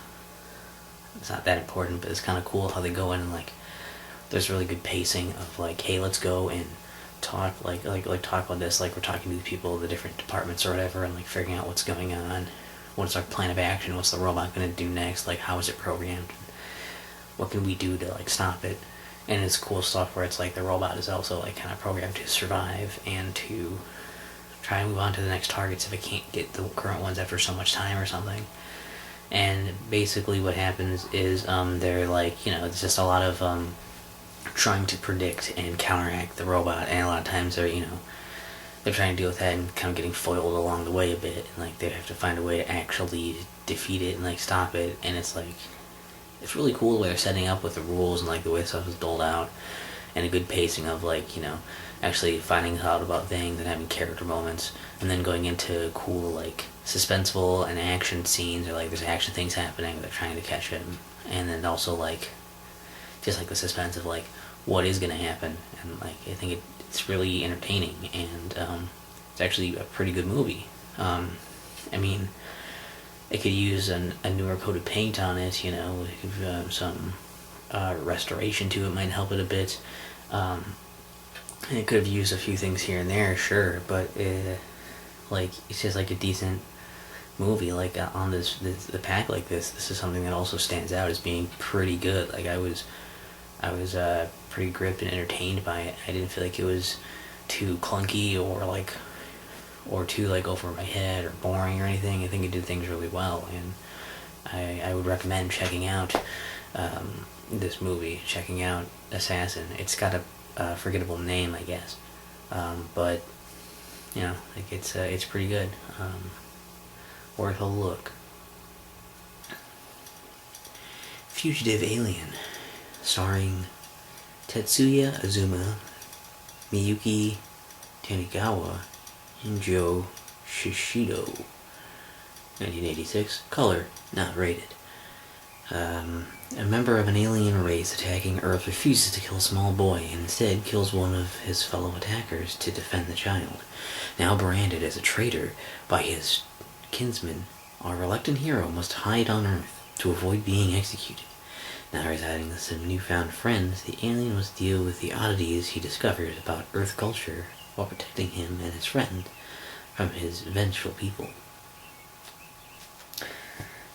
So let me say up front, this movie's pretty rad. It's pretty freaking cool.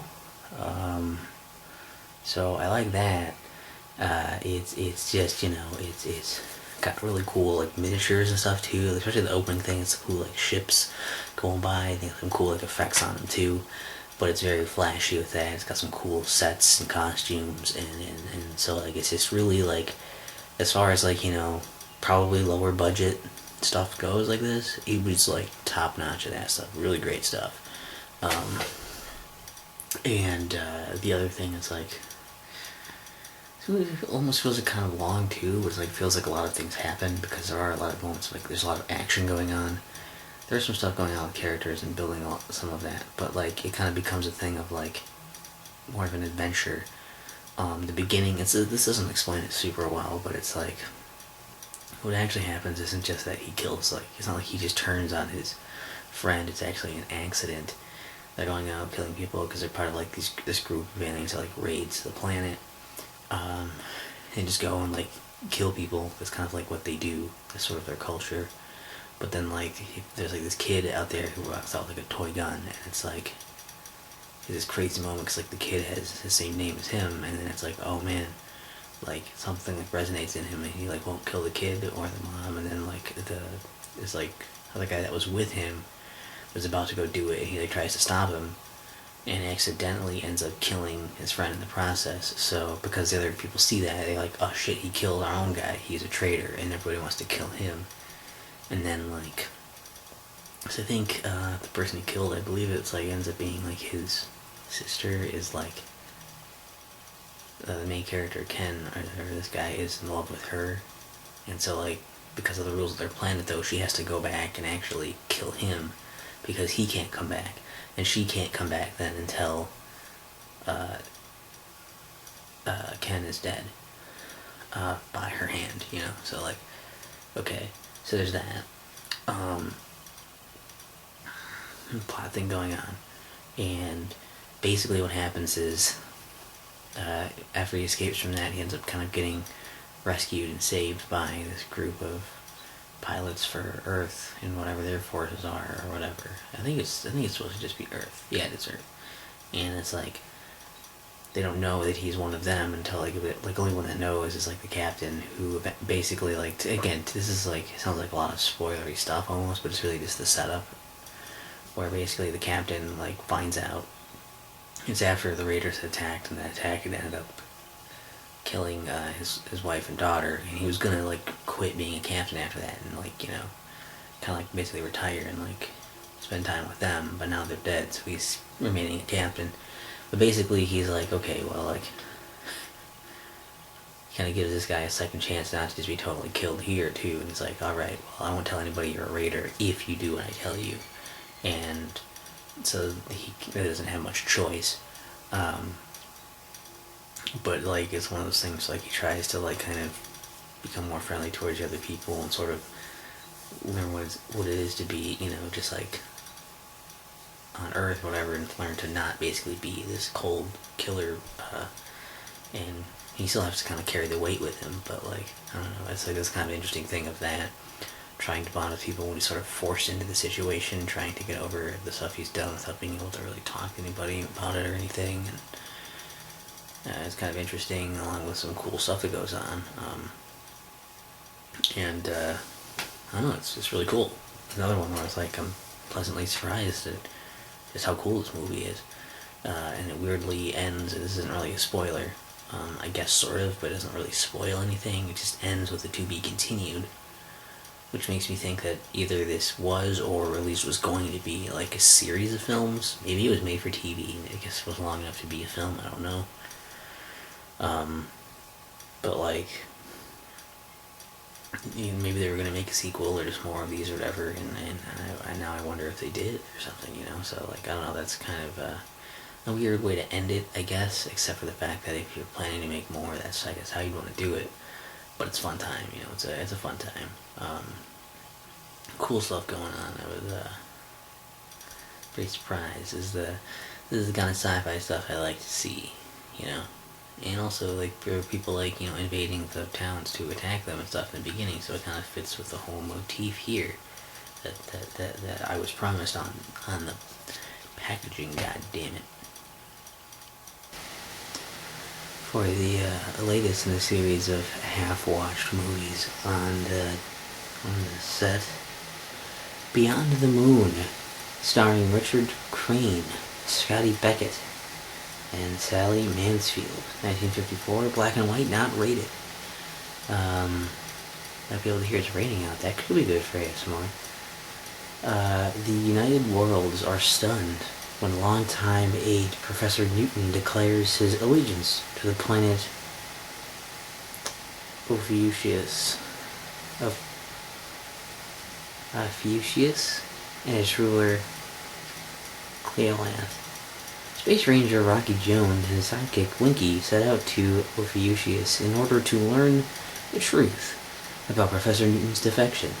When Vina Ray along for the ride, Rocky hopes to save the Professor and the world, and his ward Bobby from the nefarious schemes of the evil Cleolanth.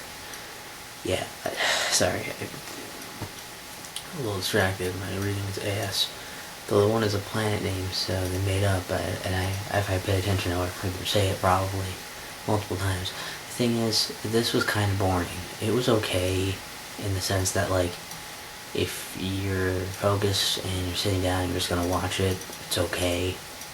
Obviously, I missed large chunks because I wasn't just sitting down to focus and watch it. And it's not something that demands your attention. It doesn't grab your attention. It's something that you just kind of have to be paying attention to. And if you're not, it's just not going to be a very good experience because, it's like, you don't put in that legwork to do so. It's just kind of like, it's there, it's in the background, it's going on, but it's not really, a thing you care about, you care to see necessarily. And there were a few cool, like, set pieces and stuff, but special effects weren't great. I didn't think that the sets were necessarily all that great. And I don't know, it's from 1954, it all just feels kind of stiff.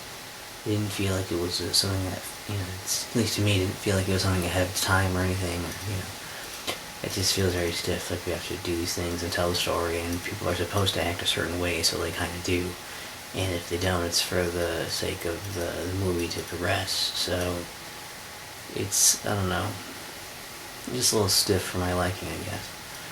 It's a little too old world space adventure-y, you know what I mean? Like, we're going to space now, and everyone has to talk very professionally, basically, and it's weird, it's just weird, and it just kind of feels like a bit of a primitive, it just feels like an old movie, let's put it that way. It feels like an old movie, and not in a way that I wanted or enjoyed. Alright, The Crater Lake Monster, starring Richard Cardella, Glenn Roberts, and Mark Siegel. 1977, color, rated PG. Crater Lake, Oregon, is the site of a meteor landing that causes a long, buried dinosaur egg to hatch. The creature quietly stalks the countryside and finds the locals as a good food source. The mysterious deaths confound the authorities until the dinosaur finally reveals its presence to the townspeople. So it sounds like pretty simple premise or something that's going to be fun. You know, like, oh man, dinosaurs run around eating people, that's cool. Um, it's just going to be typical, like, people are disappearing and getting eaten and stuff, and sort of is, but there's a lot of, like, this weird hijinks with the couple of main characters we got here, and it's kind of, there's times where it tries to be really goofy and funny. Doesn't work real well, but you can tell it's what they're trying to do. Then there are, you know, I don't know, full disclosure, I, again, was doing stuff during this, so I was half watching, so there are probably some other moments I didn't necessarily catch that maybe were good, maybe were bad. The only thing I really like that much about this, from watching it, has been, or I guess was, the dinosaur, which was cool because it was like a little like claymation looking like dinosaur thing, and that's cool. Pretty forgettable. I'd say just give it a pass, but yeah, I mean, I half watched it, so don't take my word for it. But since you're not gonna watch it, I guess you kind of have to. And by not watching it, it means you kind of already did. So, I win. Raiders of Atlantis, starring Christopher Connolly, Marie Fields, and Tony King. 1983, color not rated. A cataclysm is unleashed when an attempt to raise a sunken Russia submarine off the coast of Miami inadvertently restores the city of Atlantis to the surface.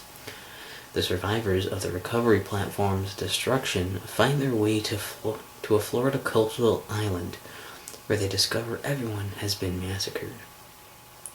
The group comes face to face with those responsible for the killings, warriors from Atlantis looking to reestablish their dominion over the planet. Now, that sounds awesome. That premise is really kind of stupid. That they accidentally uncover, like, unearth whatever, the city of Atlantis, it comes back up. That's, like, hilariously, like, stupid, but that's great. It's not as ridiculous as that sets you up for, but it's pretty good. It's a fun movie. It's a lot of action stuff going on. Most of the movie is them running away from the Atlanteans, who are basically just chasing them down, trying to kill them for the most part, and like everyone else. And there's really like a lot of cool just like action scenes with them trying to fight back against them and trying to run away and just figure out like, what exactly the hell is going on here. Which you don't really have quite the same fish out of water experience, since you kind of know this going into it. It's got the little description there, and it's called fucking Raiders of Atlantis. Still some cool action scene stuff going on. The characters are fun and likable. They're not really all that deep or anything, but like they do a good job of just making them like kind of fun to like hang out with and have like their little quips and stuff. And the soundtrack's really cool. I really liked a lot of the music in this. It's pretty sweet. So that was some that cool music along with action scenes was like, this is just a really fun time. This is the kind of movie I would watch again on here. This is cool. This is just like a cool 80s movie. Almost just feels like a kind of like an action movie that has like the sci-fi element to it, I guess. But it doesn't feel like it's really, really pushing the sci-fi thing. It's sort of like a tangential part of the action movie, I feel like. More so than other movies that you could maybe say that about, But, also, I think maybe the most ridiculous thing about it is just that,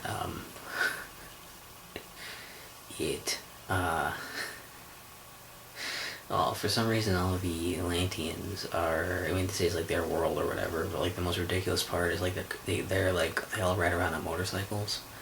So I don't know, they just ran out, like went around on motorcycles in Atlantis then all the time, or like these are a motorcycle gang.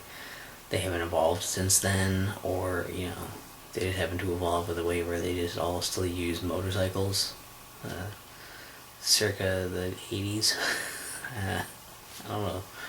That's that was super funny. It's like I guess they're just a motorcycle gang then. Okay, but there's like some cool stunts and stuff, and like there's some cool. There's just some. I don't know. It's a pretty fun kind of like action movie. Um, and yeah, like look up that main theme from Raiders of Atlantis, or I think the movie must have also been called like Atlantis Interceptors or something like that. The Atlantis Interceptors. Because I think I forgot what it was called, like Black Core or something. Like I just looked it up. It had a name to the song, but like it was mostly just was looking up the theme for this. But like you can look it up and you can find it like on YouTube and just listen to that. And it's like how I say on YouTube. It's probably where you're watching this, but like look that up. Like that's a really cool like theme. I don't know. I was really digging it. That's about all I can say without spoiling other parts of it, which, I normally wouldn't really care about, but this is something you might actually want to watch because it's cool, so, do check it out. It's neat. This is one of those where it'll only be worth getting as like a cheap DVD if you find it just out in the wild, or VHS or whatever it's on. I don't know what releases it got. Robo Vampire, starring Robin McKay, Nean Watts, and Harry Miles. 1988, color, not rated. A narcotics agent is killed in the line of duty, but is given a second chance at life when he is transformed into a part man, part machine cyborg. After his recovery from the procedure, he is sent off on a mission to locate a missing agent who was working on a case involving an evil drug lord. It seems the drug kingpin is using vampire-like creatures to maintain his power and terrorize the populace. Now I know you hear that, and that title's awesome, and that premise sounds like RoboCop with vampires in it. But it's weird because they're saying using things like with vampires, but it seems more like they're zombies, like the undead. They're bringing people back from the life. Bringing people back from the dead. And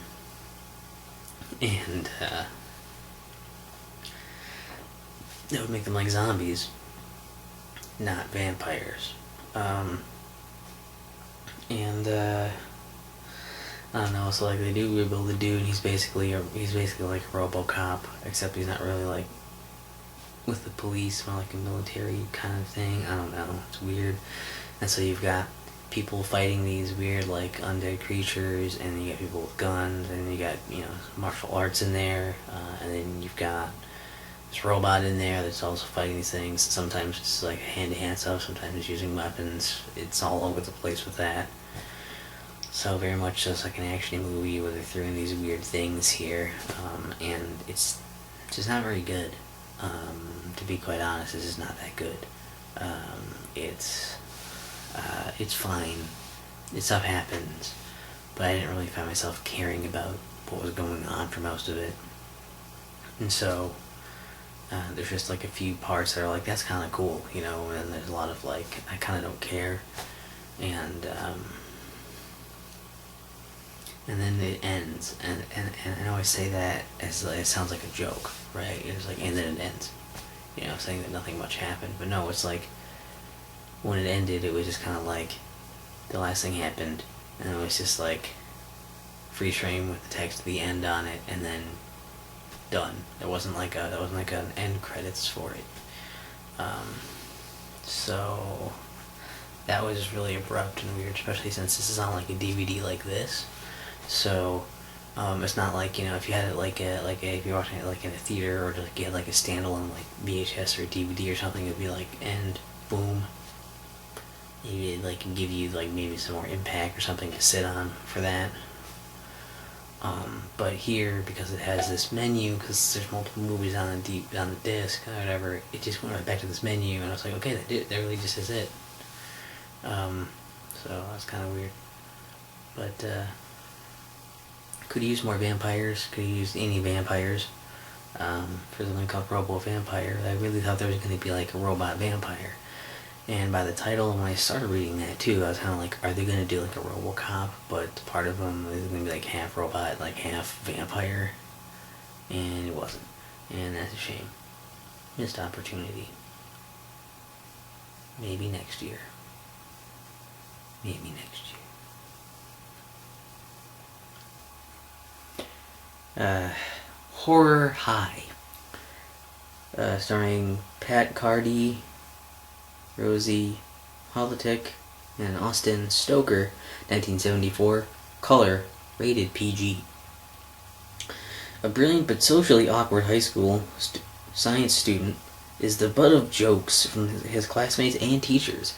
His chemical experiments lead him to discover a potent yet dangerous drug that unleashes violent tendencies in those who take it. After suffering long enough, the student uses his newly discovered drug to help him exact his revenge. This is more of a, I feel like it's more of a slasher one than really all that much like sci-fi. Again, I guess when I think of sci-fi, I do think of more things like spacey stuff, I suppose. So it makes sense that I'm a little like, eh. And also, it's a lot of like basically him going around killing people who had wronged him, or at least he feels had wronged them. And as most of the movie, it's that and like some investigation going on. He's kind of like, you know, trying to avoid being caught in what he's been doing, and it's just it's okay. It's not one that's like, it's an okay movie. It's not one you'll watch again, but you won't be like bored watching it, I guess, necessarily, or anything. Like it's fine. It's a little basic, but it's fine. And it's like the music's got some cool music in it too, so that's nice. It's watchable. It's just not, you know, all that great or memorable, and it sounds more like a horror film than it is. But it's more like it's kind of like a slasher thing, and so I don't know. I feel like it's on here just like to kind of feel some of the numbers because it doesn't fit super well with the theming. It's okay with it, but it's not super well with it, and that's about all I got on that. Alright, this is Galaxina, starring Dorothy Stratton, Stephen Macht, and Avery Schreiber. 1980, color, rated R. This beloved sci-fi parody chronicles the adventures of the Starship Infinity, where Captain Cornelius Butt finds himself playing mommy to a baby alien, while handsome crewman Thor falls in love with the beautiful robot pilot Galaxina and tries to turn her into a real woman. This adventure/comedy/sci-fi hybrid stars the beautiful Dorothy Stratton, whose tragic death has made her become a cult fixture.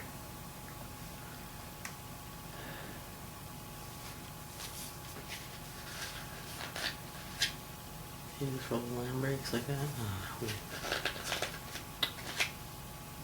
Well, I do. So it's kind of goofy movie. It's got some cool models and special effects in some parts, but there's definitely like the art direction feels kind of weird in it, and that a lot of it seems like kind of dark and like just like not really lit real well. But like I don't know. It's this is all I can really say, I guess, is that it was entertaining enough. You know, it was a good like summer movie where it's like stuff happens and it's kind of like, I don't know, it kind of feels like you're just kind of they kind of toss you into this world here, which is cool. It's a little, a few of the things that are like ripping on are a little annoying because you're like, okay, I get it, it's way too obvious. Like references to Star Wars and Star Trek, they go a little far with a couple of those, but like, I don't know, again, it's a fun little like summer movie to watch and just kind of enjoy for what it is.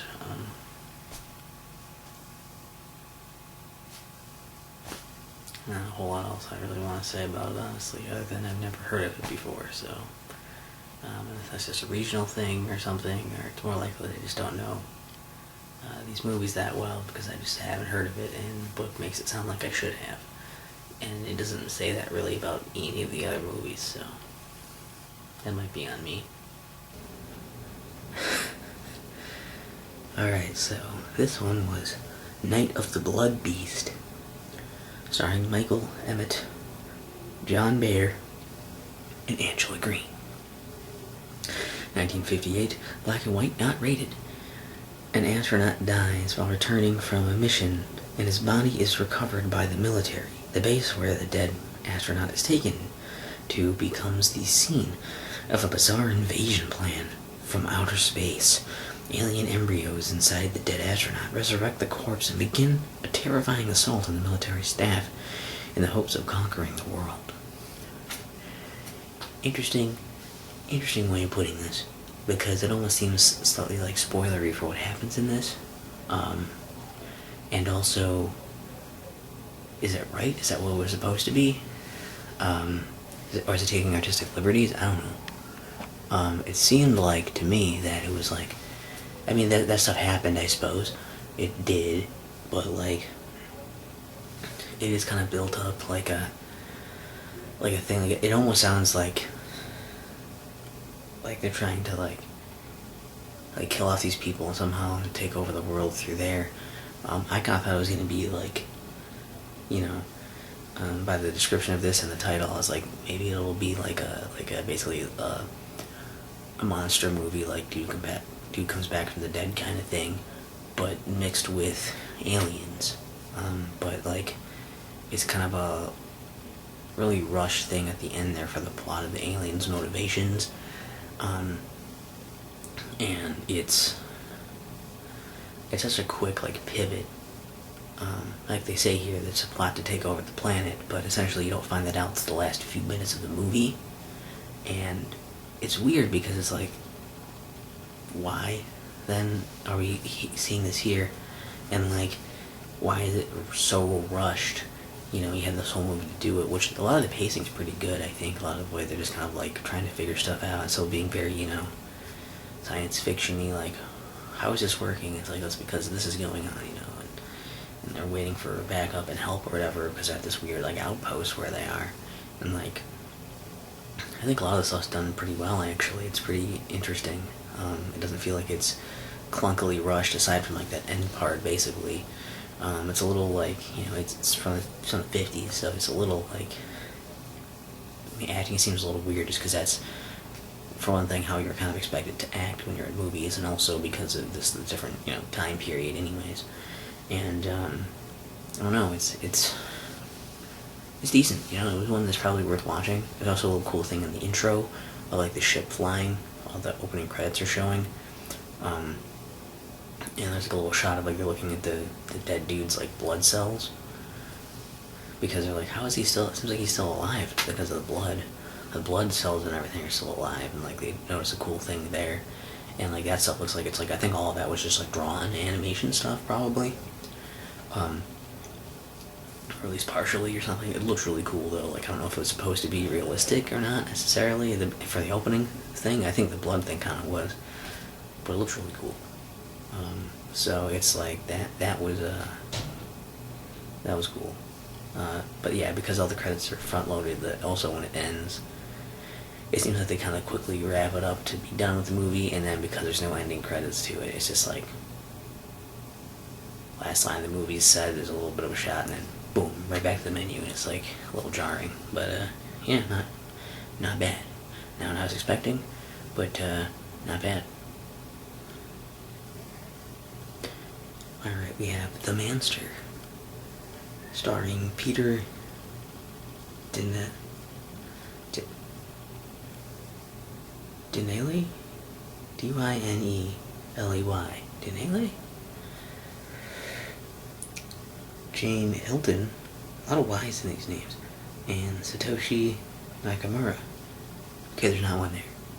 1962, black and white, not rated. An American reporter traveling to Japan stops to meet and interview a reclusive scientist at his mountain laboratory. The scientist greets the man, and after getting to know him, concludes the reporter is the perfect test subject for his latest experiment. After injecting the reporter against his will, the scientist discovers his serum changes the man into a hideous two-headed creature. Okay, that all sounds awesome. Just like wow, how's he gonna like get another head? What's that? Like, what, that's crazy. It's called the Manster, which I think is such a funny name. He is a man, but also a monster kind of thing. Like, that's just really funny to me. To me, anyways. And I don't know. It's not great. It's one of those where, it's a little like, they try to set it up pretty well, and they try to make it, because it's an older movie still, they're trying to do the thing a lot where everyone speaks very plainly, very matter-of-factly. They're saying these things because they kind of have to say these things, so it's not like, it doesn't play out supernaturally. It kind of feels like, you know, of course, like, this thing has to happen, these story beats have to happen, so we have to say these things, and be kind of on the nose about it so the audience understands. And so it is a little clunky in that regard still. Not bad, not terrible. It still takes some time to actually develop some of this stuff. It takes a while to have him actually pretty slowly turns into this, like, this manster. So, like, that's cool. The way they handle it. It's not like an instantaneous thing or something that happens overnight or something. It's over, like, multiple days and whatnot, and it's a good time frame if it makes slowly changing. So that's cool. I don't know. He's it does a good job of trying to, like, at least kind of get you invested a bit in the characters and feel like you sort of understand them, or at least you can spend some time with them to feel like there's something there. But the big downside is just that, like, plot-wise, it's just kind of confusing to understand what's the motivation for the scientist dude. The professor seems like he's pretty much just, like, doing this for the sake of having an experiment to talk about. Like, he kind of keeps bringing this up like this is for science or whatever, but at the same time it's like, what is this going to do for science? What is your serum going to do? And he just decides this is a good test subject without really doing any real tests on him or anything to, you know, because he's just like, he's doing this against the guy's will. Essentially, he's not like telling him that's what they're doing, and it's, I don't know, it's stupid in that sense, because it's like, how can you determine this just from having a conversation with him? That's getting to know him, is having a very short conversation with the guy, mostly. And then right away they kind of decide, like, that's when he decides it, and he has, like, more interactions with him, mostly just to, you know, to get him off guard with it. And then, like, also, just like, yeah, what is that gonna do? What is that gonna do for science? I don't know. He's got notes on it. He's like, the serum, I don't know what he's trying to get the serum exactly to do. Maybe they explained that and I missed it. But it seems like he just is making serums to fuck with people, and that's all that's happening, and it's weird, and I don't understand. I don't know. It's got some neat stuff in it, and it's got some weird downsides to that make it kind of not appealing. But you can forgive a kind of muddled main plot structure like that, and just kind of go along with what's actually happening moving forward from that really clunky premise here. It's decent, and it's worth at least one watch.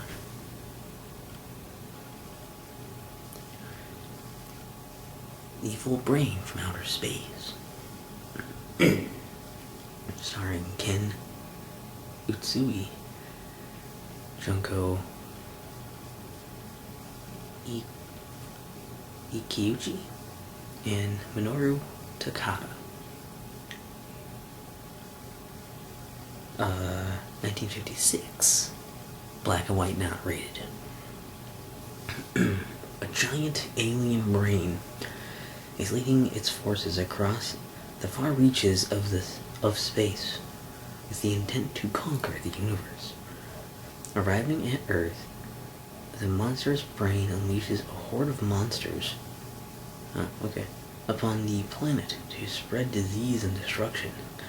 The Earth's only hope of survival rests with Starman, the hero from another world, who must use all of his awesome power to defeat the monsters and stop the alien brain.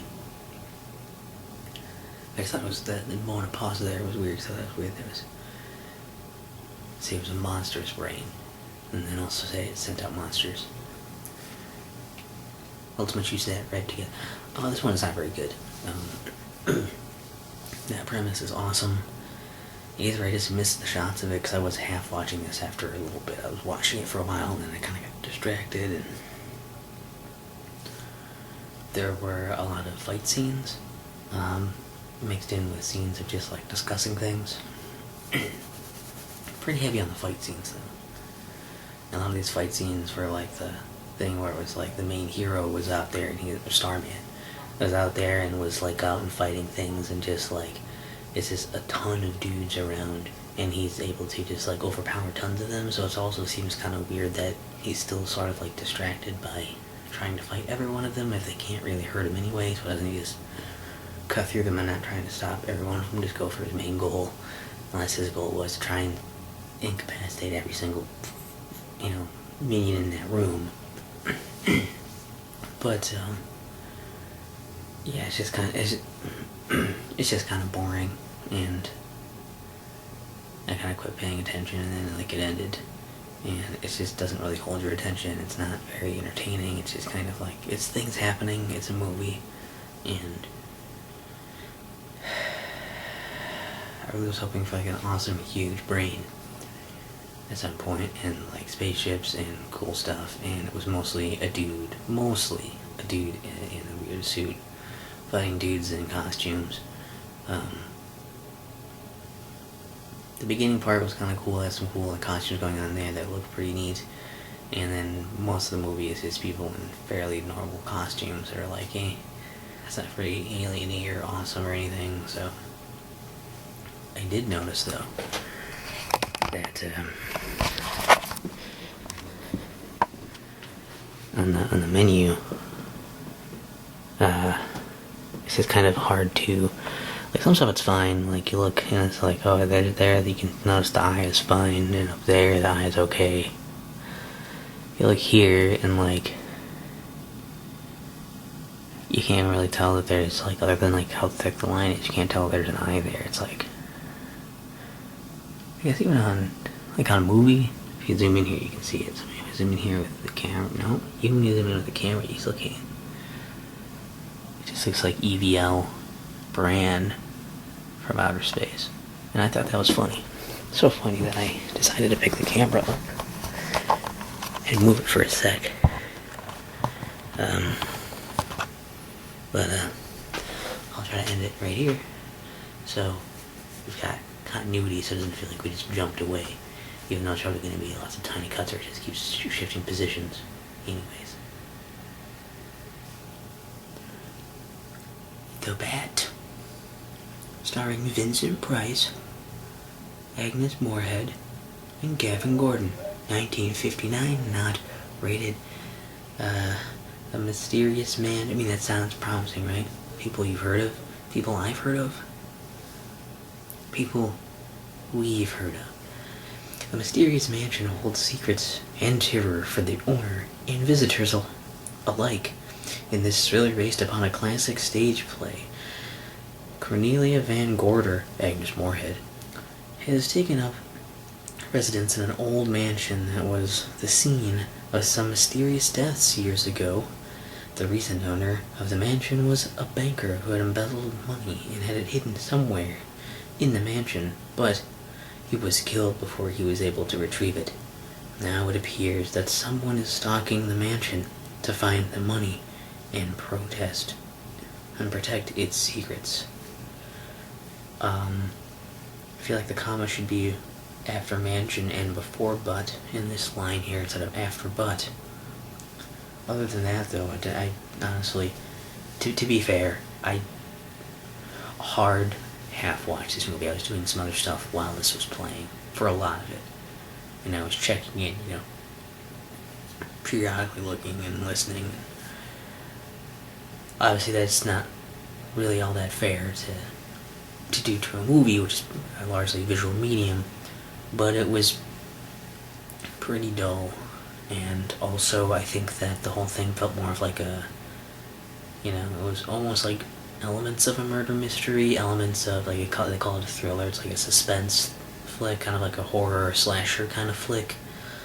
It doesn't really feel all that sci-fi, so I guess that is mainly my issue with it. It feels more along the lines of just like, I would categorize this more as a horror movie or a suspense film or something like that than a sci-fi movie. And it made me less interested. But again, I didn't give it as much attention as it deserved. So maybe this is better than I'm making it out to be. And if you like that genre more, it's more what you're expecting, it's fine. But that's cool that had to happen right now. But I didn't care for it. But we're almost done. There's one more on this disc. And for some reason, even though pretty much every other freaking disc has like 4 movies, these last 2 discs, I guess because they didn't, these last 2 discs have 5 movies on them. I'm guessing not because they're any shorter necessarily or anything. Maybe some of them are, but I'm thinking it's more along the lines of they were just putting 4 on all of them and then realized, as far as fitting them to have them pretty uniform, they didn't want to have a disc of just 2 movies at the end. So, there you go.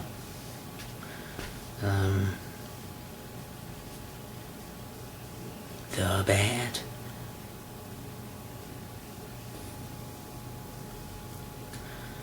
Life Returns. Starring Onslow Stevens, George Brixton, and Valerie Hobson. 1935, black and white, not rated. Which might be the oldest one on here. I have to go look through the years again and verify that. You guys may have heard by now, but so far I think it's the oldest one on here. A scientist has been working on a life-restoring serum for years, but finds his funding has run out, and his business associates no longer have faith in his vision. Desperate to continue his research, he puts everything aside in his life to risk perfecting his serum. A tragedy in the family offers the scientist a chance to regain his confidence and the love of his son. Also, I've been marking these off with Sharpie as I go with little check marks, so I don't lose my spot. So let's get that there. This one is kind of interesting, because there's that sci-fi element to it, but it's one of those where it's like, I wouldn't define it by the sci-fi element to it, it's more like, a lot of it is actually focused more around the kid, because basically he's just been working on his project for so long, and they're kind of like it's just the mother's dead already, and essentially the court, it kind of is like, hey, you need to, we're not sure if you're able to take care of your kid, we might need to take your kid away from you, and instead of doing anything for that, basically the kid has the kid let go, and the kid runs away. I mean, the dad knows where he is or whatever, but it's the kid basically runs away and is kind of hiding out with this weird ragtag group of kids who hang on this clubhouse somewhere, and so that's this kind of a neat thing where seeing the kid and how he's interacting with other kids, what they're able to do and not able to do. They did a good thing there where it made them still kind of feel a good job of making the kids still kind of be like kids, and you have the limitations of what they'd be able to do. It still have to be sort of a compelling thing happening. I don't know. That was nice. And there's just some parts with the scientist dude, and they sort of like meld the two things together at the end, or like the beginning is more like setting this, feels like it's just setting up the stuff to get the kid into this crazy situation, and then like essentially the end of the film is trying to like bring that back as like how is the dad doing that stuff gonna tie back into this kid whose life is basically like kind of like falling apart around him and shit, and it's like I think they did a good job with it, and I don't know. I mean, it wraps up a little too nicely, maybe, but that's fine. Especially as we're talking movie from 1935. Like, I don't know. It's definitely was better than I was expecting it to be, and different than I was expecting it to be, and I guess that's good. And now we have just one more disc left. 5 more movies. And that's, I mean,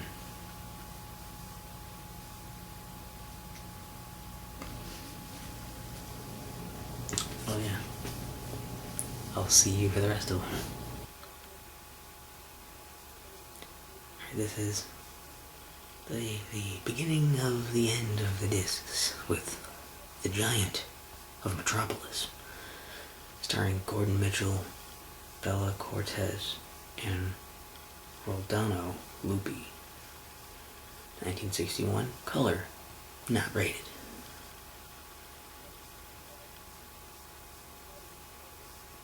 That was in color? It was pretty dull color. Anyways, on the ancient continent of Atlantis, the capital city of Metropolis is home to King Yotar and his scientifically advanced civilization. Yotar and his subjects reign over all they survey, using their technological advantage to control and oppress everyone. A small rebel group of Atlanteans oppose their king's vicious methods, and they come to the aid of Obro, a man of amazing strength, who is leading an army to Metropolis to stop Yotar in his evil plans. So, I guess, yeah, like I mentioned, the color's not super colorful, even though it's in color, I guess. Anyways, besides that, for stuff, pertaining more to what you give a shit about, it's okay. It's an okay movie. It's like the idea's pretty basic there, I guess. It's like evil dude, you know, he's kind of controlling everything, and I think they actually do kind of a good job of portraying this in the sense of like, well, also Yotar, good name, Yotar, I like that. Yotar, it's like he's in power, and I think it's not until like he's still kind of like, you know, forcing everybody to do whatever he wants. I'm still kind of like afraid of him and like the power he has due to all that technology and everything, and the way people fear him because he has all these, you know, loyal servants and whatnot, and they're kind of in control of everything, even though it's mostly him. But it's like, I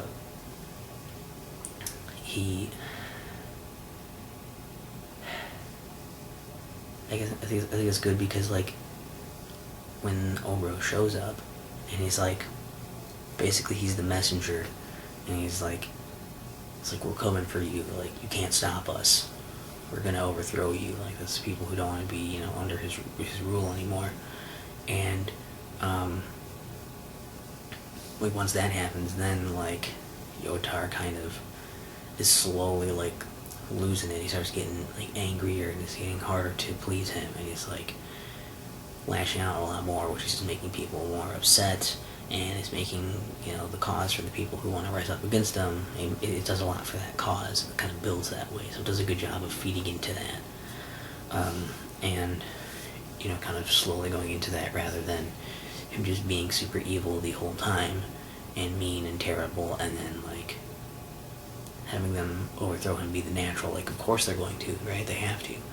It does still kind of feel like he's trying to keep his reign, and he's trying to keep some people in line, and he's trying to protect like his son a lot for a lot of that, so his son can take over the rule after him. And it's like you do a good job of making it so Yotard does still feel like he's still got some redeeming qualities, like he's trying to do something that at least he thinks is like good, and I think it works pretty well. But also some pretty good set design too, some understated fights, and there were some things I kind of didn't catch maybe when I was like distracted by some other things. I was mostly watching this actually more so than some of the other ones where I heavily partially watched while doing other things. I was mostly watching this and secondarily doing a couple other things, but unless I missed it, and I'm pretty sure I didn't, there was no like literal giant of Metropolis. There was just I think I actually liked that this almost felt like kind of like a sort of ambiguous title for that, where it's like, because I think the obvious thing is to think like Obro is the giant of Metropolis, who is the big, strong dude that is able to, fight off all these guys, and they can't break him, and they can't like beat him, and like that's kind of cool, because like this obviously meant to be him, I think, in the title, but there's also like you could apply it to Yotar. It's like he is the giant in the sense that like he's got command of all this technology, and command of all these people, and he's able to keep power that way.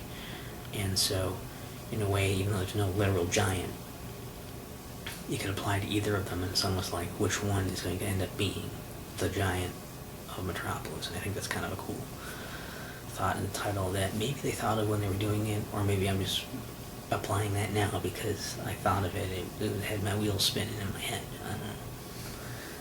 It's okay. God, it's so weird that it was in color, and the whole time I didn't really realize it was in color. That's weird to me. It looks. It's got to be very. It's got to be. It's like 61. It's got to be very, very, very understated color. But I don't know. Maybe I'm crazy. I have some form of color blindness, so maybe I'll just kind of look black and white because of the colorization they chose or whatever. I don't know, man. 4 to go. Rotor. That's a R period O period T period O period R period. Rotor. Starring Margaret Trigg, Richard Guesswain, and Jane Smith. 1988. Color not rated. An experimental robot being developed for crime prevention use malfunctions after being placed on active duty. With its programming issues, Rotor creates havoc on the roadways by issuing extreme punishments for the most minor offenses. When the creator of the cybernetic patrolman I should learn how to read properly. When the cybernetic patrolman learns of the creation's actions, he sets out with his assistant to stop the mechanized marauder. Okay, once over before I started reading it, but I'm fucktard. So, yeah, it's similar to RoboCop in some ways. Obviously, the robotic, law enforcement, not as good as RoboCop, which is why it's on here. It's still kind of an interesting premise. They've got some cool music going on. Some cool there's a few cool designs happening with some of the robots and shit they show, but I don't know. It's definitely a movie that's trying to play off the success of RoboCop, and it's fine with doing that. And I will give it credit is that it didn't just copy RoboCop, other than having a robotic cop. Because in RoboCop, the problem isn't that the RoboCop they created is doing it. Like there's the one thing they created that does malfunction. And they're showing it off, but this is it's out into practice and doing that, and I don't know.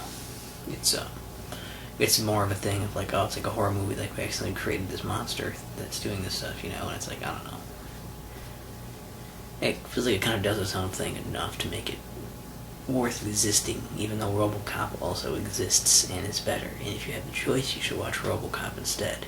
But this one is not a waste of your time. It's an effective use of your entertainment time for watching movies. At least somewhat so.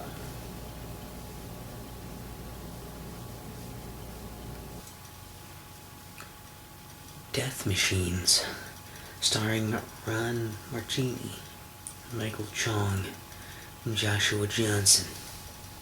1976, color, rated R. 3 expert martial artists are injected with a mind-controlling drug that turns them into zombie-like unstoppable killers. And they are sent out to do the bidding of a mob boss. When the mob boss sends the trio to a martial arts academy, end up wiping out the entire school, save for one man.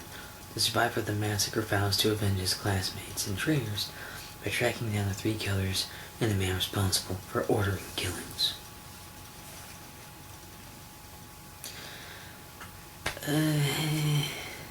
It's something that's it's very interesting. It doesn't feel as sci-fi as I would like. I mean, I guess the whole being injected with mind controlling stuff or whatever, like, that's pretty sci-fi. But the rest of it feels more like it is. Yeah, it's like it's a revenge plot thing, sort of mixed with just, I don't know, almost like a bits of procedural or something, like a cop show or something. I don't know. It's interesting. There's definitely parts where it's like, I guess, some cool like stunts and stuff happening, and I think it is kind of cool the way these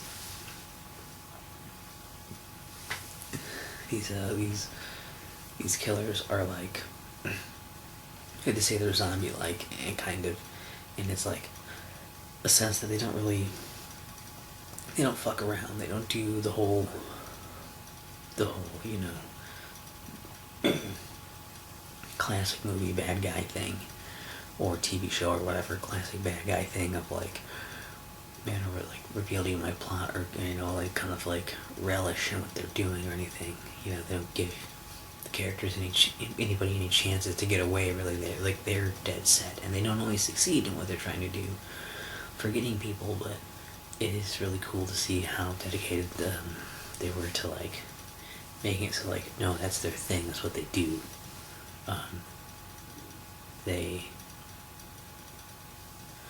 They go after that, and they're gonna get it, you know, or they'll fail, but they're not gonna fuck around and try to relish in it or try to get distracted by other stuff. They'd be like dead set on their goals, and they go do their goals.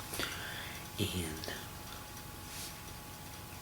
I don't know, this is kind of a cool thing kind of a nice refreshing thing to see here.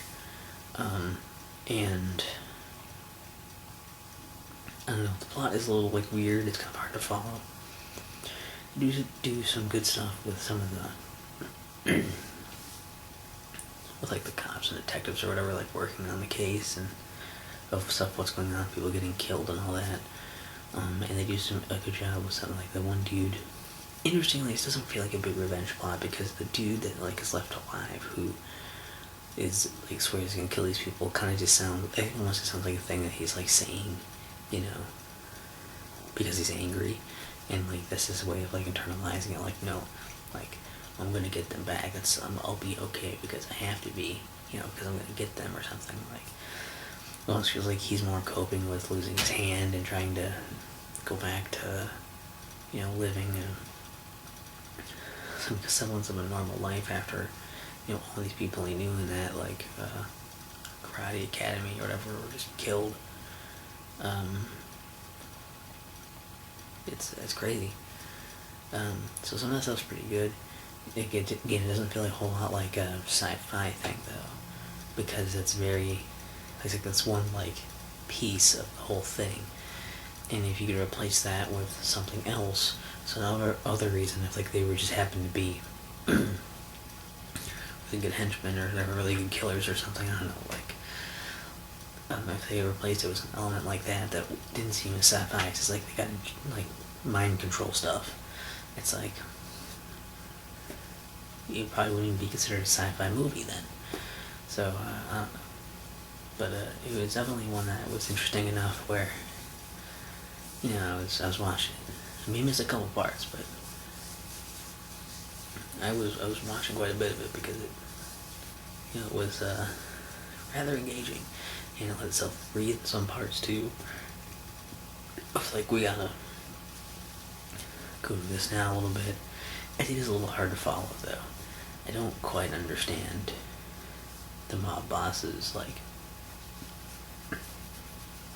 maybe I missed like some key thing in the dialogue or something about the motivations there, but it does kind of seem like there's a lot of killing and stuff going on, and you kind of wonder like why, what are they getting out of some of these things, and like I don't know, it gets a little frustrating in that point, but maybe if I paid closer attention I would have got it, so I don't know.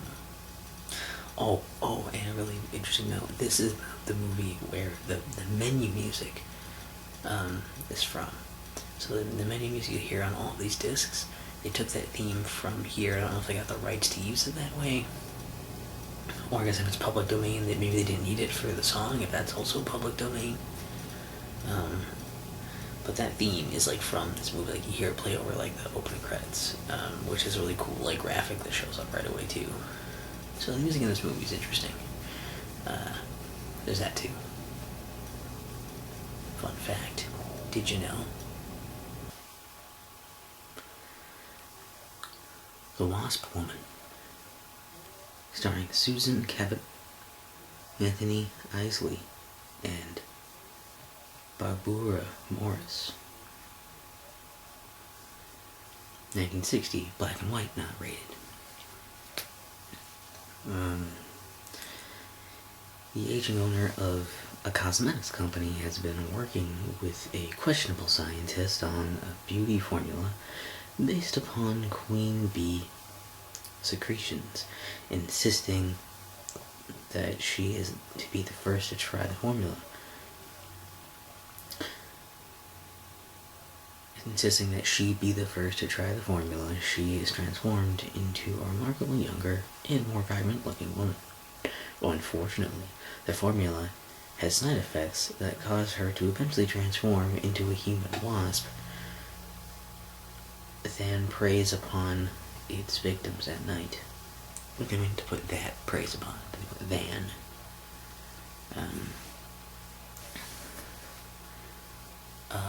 Yeah. So this one I think is actually is sort of a classic. Maybe it's not, but I feel like I'd heard about it before, and I think I've seen it before. I saw it here, and so it's got like I think it has some kind of status going on like that, anyways. And I don't know. It's fine. It's simple. Simple enough thing. More of like a horror film kind of thing, I guess, for people, monster thing, but I can see it being a sci-fi thing, I suppose, that you turn into a monster like that. They don't have to be mutually exclusive, I realize. It's just, I guess generally, when I think of sci-fi, the kind of sci-fi I want to see is usually stuff with space and technology and stuff like that, and so this is a little like, but like, I guess it still falls under that umbrella. And, I don't know, it's worth watching. It's just there's not a whole lot to say other than, like, just, like, most of the interesting things to say, I guess, are just kind of surrounding it, not really about it. Like, I guess it's weird that they chose bees as the thing and had her turn into a wasp, which, as far as I know, is not a bee. It was a wasp. So that's weird. I think they would have had to do something with wasps or had her turn into a bee. But maybe they didn't want it to have any relation to the bee girls, which I've seen that also. And that is That removes Invasion of the Bee Girls. You see nudie bits in that one though. That one's a good one. You should watch that one. Alone. So that's weird. Also, the other little tidbit about this is that this is actually the very last one. I don't know if that's even going to pick up in the background on the TV or not, but this is the very last one on the set, and it's not the last one I watched. I saved the other one for last because it just sounds like it's going to be a fun time, so I saved it. And because, like I said, I've already seen this one, and I figured I'll have a new one for the last one. I'm on the last disc. I've been going in order. It's the only one I've swapped the order of. So, as far as I remember. So, I've been recording this video for 80 years, but, we'll see. This is going to be like a 10-hour video. No one's going to watch this, but, maybe they will. We'll see. And we'll see how good this next one is. This last one. And then we'll be done. And by the time this is over, you will have already had a full night's sleep, and you're waking up and you're like, oh, I maybe missed a couple movies there. And that's fine because they weren't worth hearing about. Most of them. So you're good. Alright, the last one I watched, I chose to watch Abraxas, Guardian of the Universe, starring Jesse Ventura, Sven Olthorsen, and Marjorie Bransfield. 1990, color, rated PG-13. An alien fugitive arrives on Earth hoping to evade detection from the authorities sent to find him. What he didn't factor in his plans was the determination of the agent dispatched to retrieve him, Abraxas Ventura. Complicating the situation is the fugitive taking up with an Earth woman and impregnating her with what could be a dangerous alien-human hybrid. So I think you can understand why I picked this for last. It's more about her. It might be... I don't know if there are any other ones that were in the 90s. Maybe there is some, but I think this might be the latest of the movies on here. And it's pretty good. It's basically... it's like cheesy action movie stuff with this cool sci-fi element. Like, they're just from like this other like planet or whatever, and they got all this high-tech stuff, and it's cool. And I don't know, it's the kind of thing, the kind of cheesy, cheap sci-fi crap that I kind of wanted out of a collection like this. And it did not disappoint. Also has some pretty good music in it. It's pretty catchy stuff there. And something about it just feels very... like I was born in 92, I guess, but like something about it feels very nostalgic, even though I never watched this before. And I don't know if I would remember stuff from the 90s as much as stuff from maybe like the late 90s or early 2000s era. It's, the things that would trigger that. But like, this actually kind of feels more like an 80s movie. I'm sure it was, started production probably in the 80s maybe. But it's like one of those where it's like, yes, it came out in 1990, but it was also a low-budget film. At least the way it feels and looks, anyways, it seems like it was more of a low-budget kind of thing.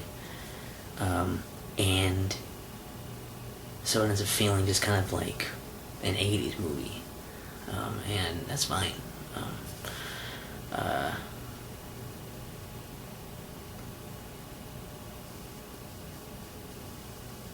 Yeah, it's... I don't know, it's good. It's hard to say much else other than you should check it out, because it's got the cool, like, elements of, this dude that's running around, and he's, like, essentially trying to find this really dangerous, so it was like a code or something, I forgot exactly what they were calling it.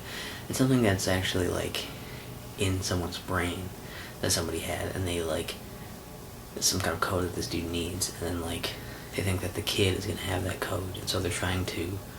Initially, they were trying to terminate the kid, or like the mother with the kid, before birth happens, and then they would have gotten rid of the problem there, but he didn't want to do that because they were innocent, and then, like, it kind of spawns off of, like, you have to stop somebody from, like, stealing that information, and it's interesting. how they kind of go around doing that. I don't know, it's cool.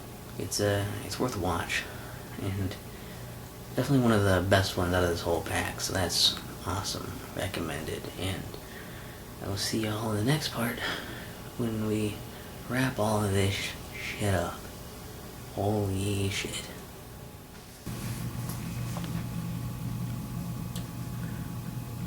Hey, it's the end.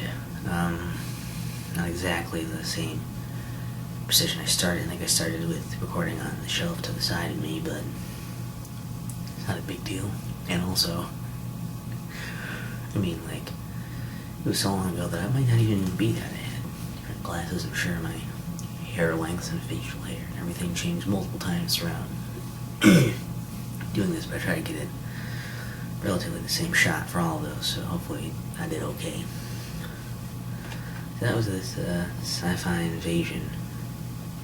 All 50 movies watched and briefly touched on, and hopefully it's been entertaining for you. I will say that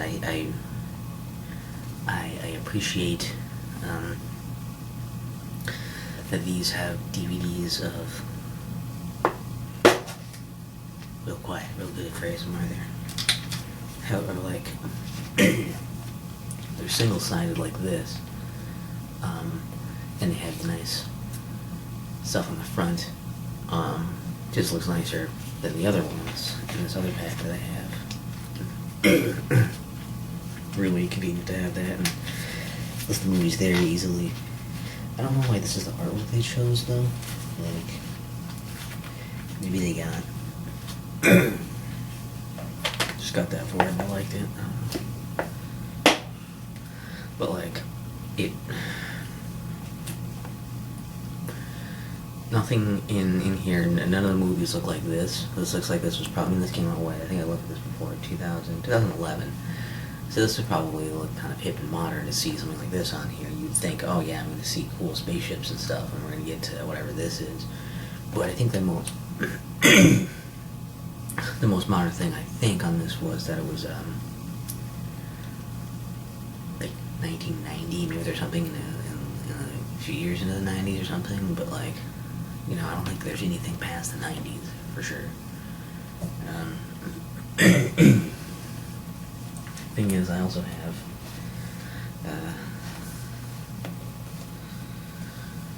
this Sci-Fi Classics collection I wanted to bring up. These two came, I don't know if I talked about this in the beginning, but these two came bundled together. According to the back of these, this has over 70 hours. This is over 62 hours. This one has over 70 hours of out-of-this-world action, but this one has over 62 hours of sci-fi entertainment. So, the biggest difference would be that this is at least skews newer, or most of these skew older. I think some of the stuff on these are like, most of them are movies. Some of them are, I think, TV movies or TV specials or something put into like a excuse me, way to make them like movies. And there was one of these that I think was on both.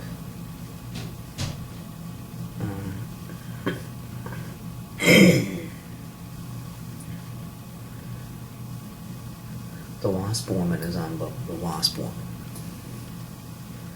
I think that is on both. I don't think any of the other ones overlapped.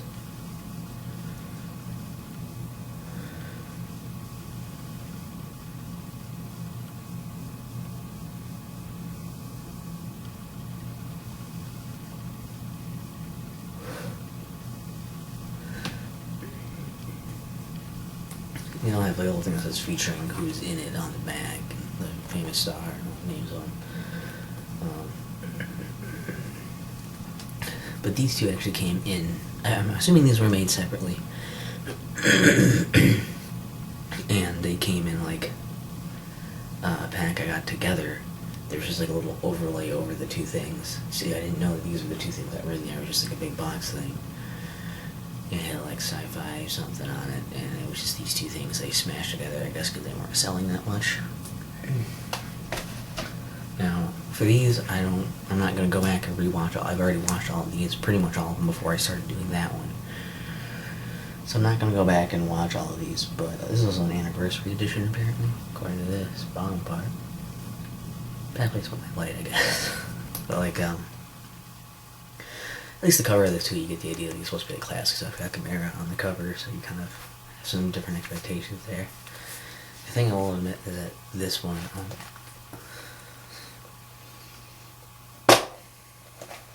ooh, it didn't open very well. All the DVDs are more. I didn't get these in here very good, did I?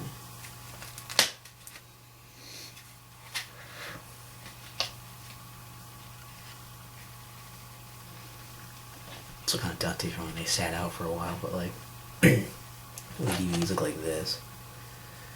And it's like, the names are all written on the like inner seam of the DVDs and like, letters. And I think they're all like, really are all 4 movies. Does it say how many discs are in this? This is also 12 discs. They also have 4 movies on them, but for some reason they have, I think these are actually all 4 movies, maybe. Maybe they do something different for one of them, because I wouldn't really work with it, but like,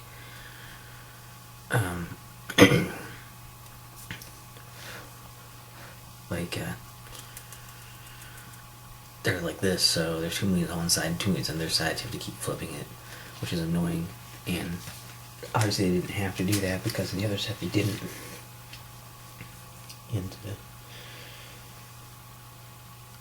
really they advertise, I think, maybe the same things on the backs of these, and the little manual booklet things for each one.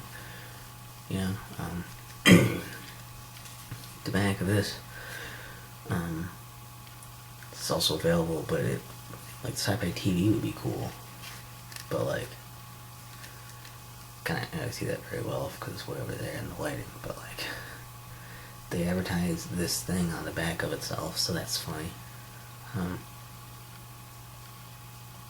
Most of that I probably wouldn't really want necessarily, but those are out there, and if I got them, I would eventually probably watch all of them.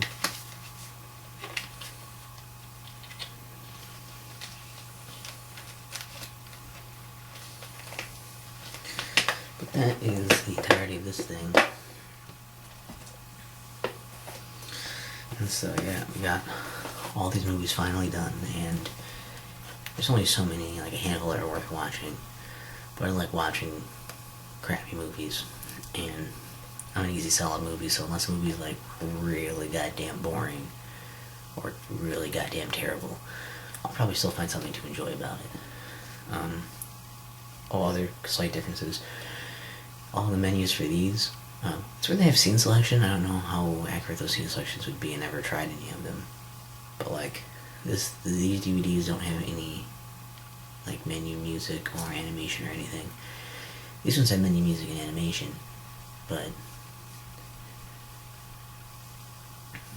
that's really neither here nor there. I don't know. This is I think this is generally better quality, unless you want older movies. There are a few Chimera movies in here, I think, and like if you want, you know, depending on how much you want to skew, classic means older, Invasion is just slightly newer. They're all of the same pool of quality.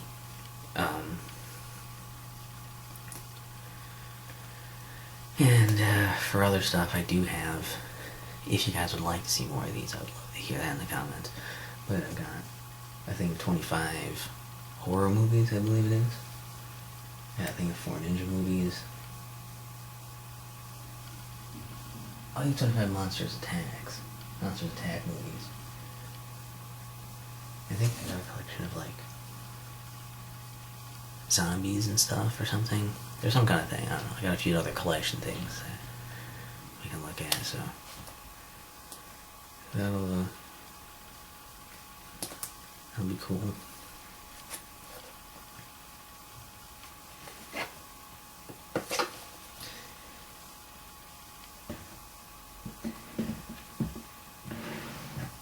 on a shelf next to my sci-fi, or next to my, I got Star Wars and Star Trek movies. I'll put those on that shelf. And, let me know. And, like, I'm sure this video is really freaking long because I decided to do this for all the movies. And even if it had been just, like, a minute for every movie, it would have been close to an hour already. So I'm guessing since every one of these is probably 3 to 5 minutes, we're going to be looking at 3 to 5 hours. Maybe 6. Depending on how over I went on some. But that is all of them. This huge project's finally done. The weight has been lifted. Hope you guys liked it. Have a great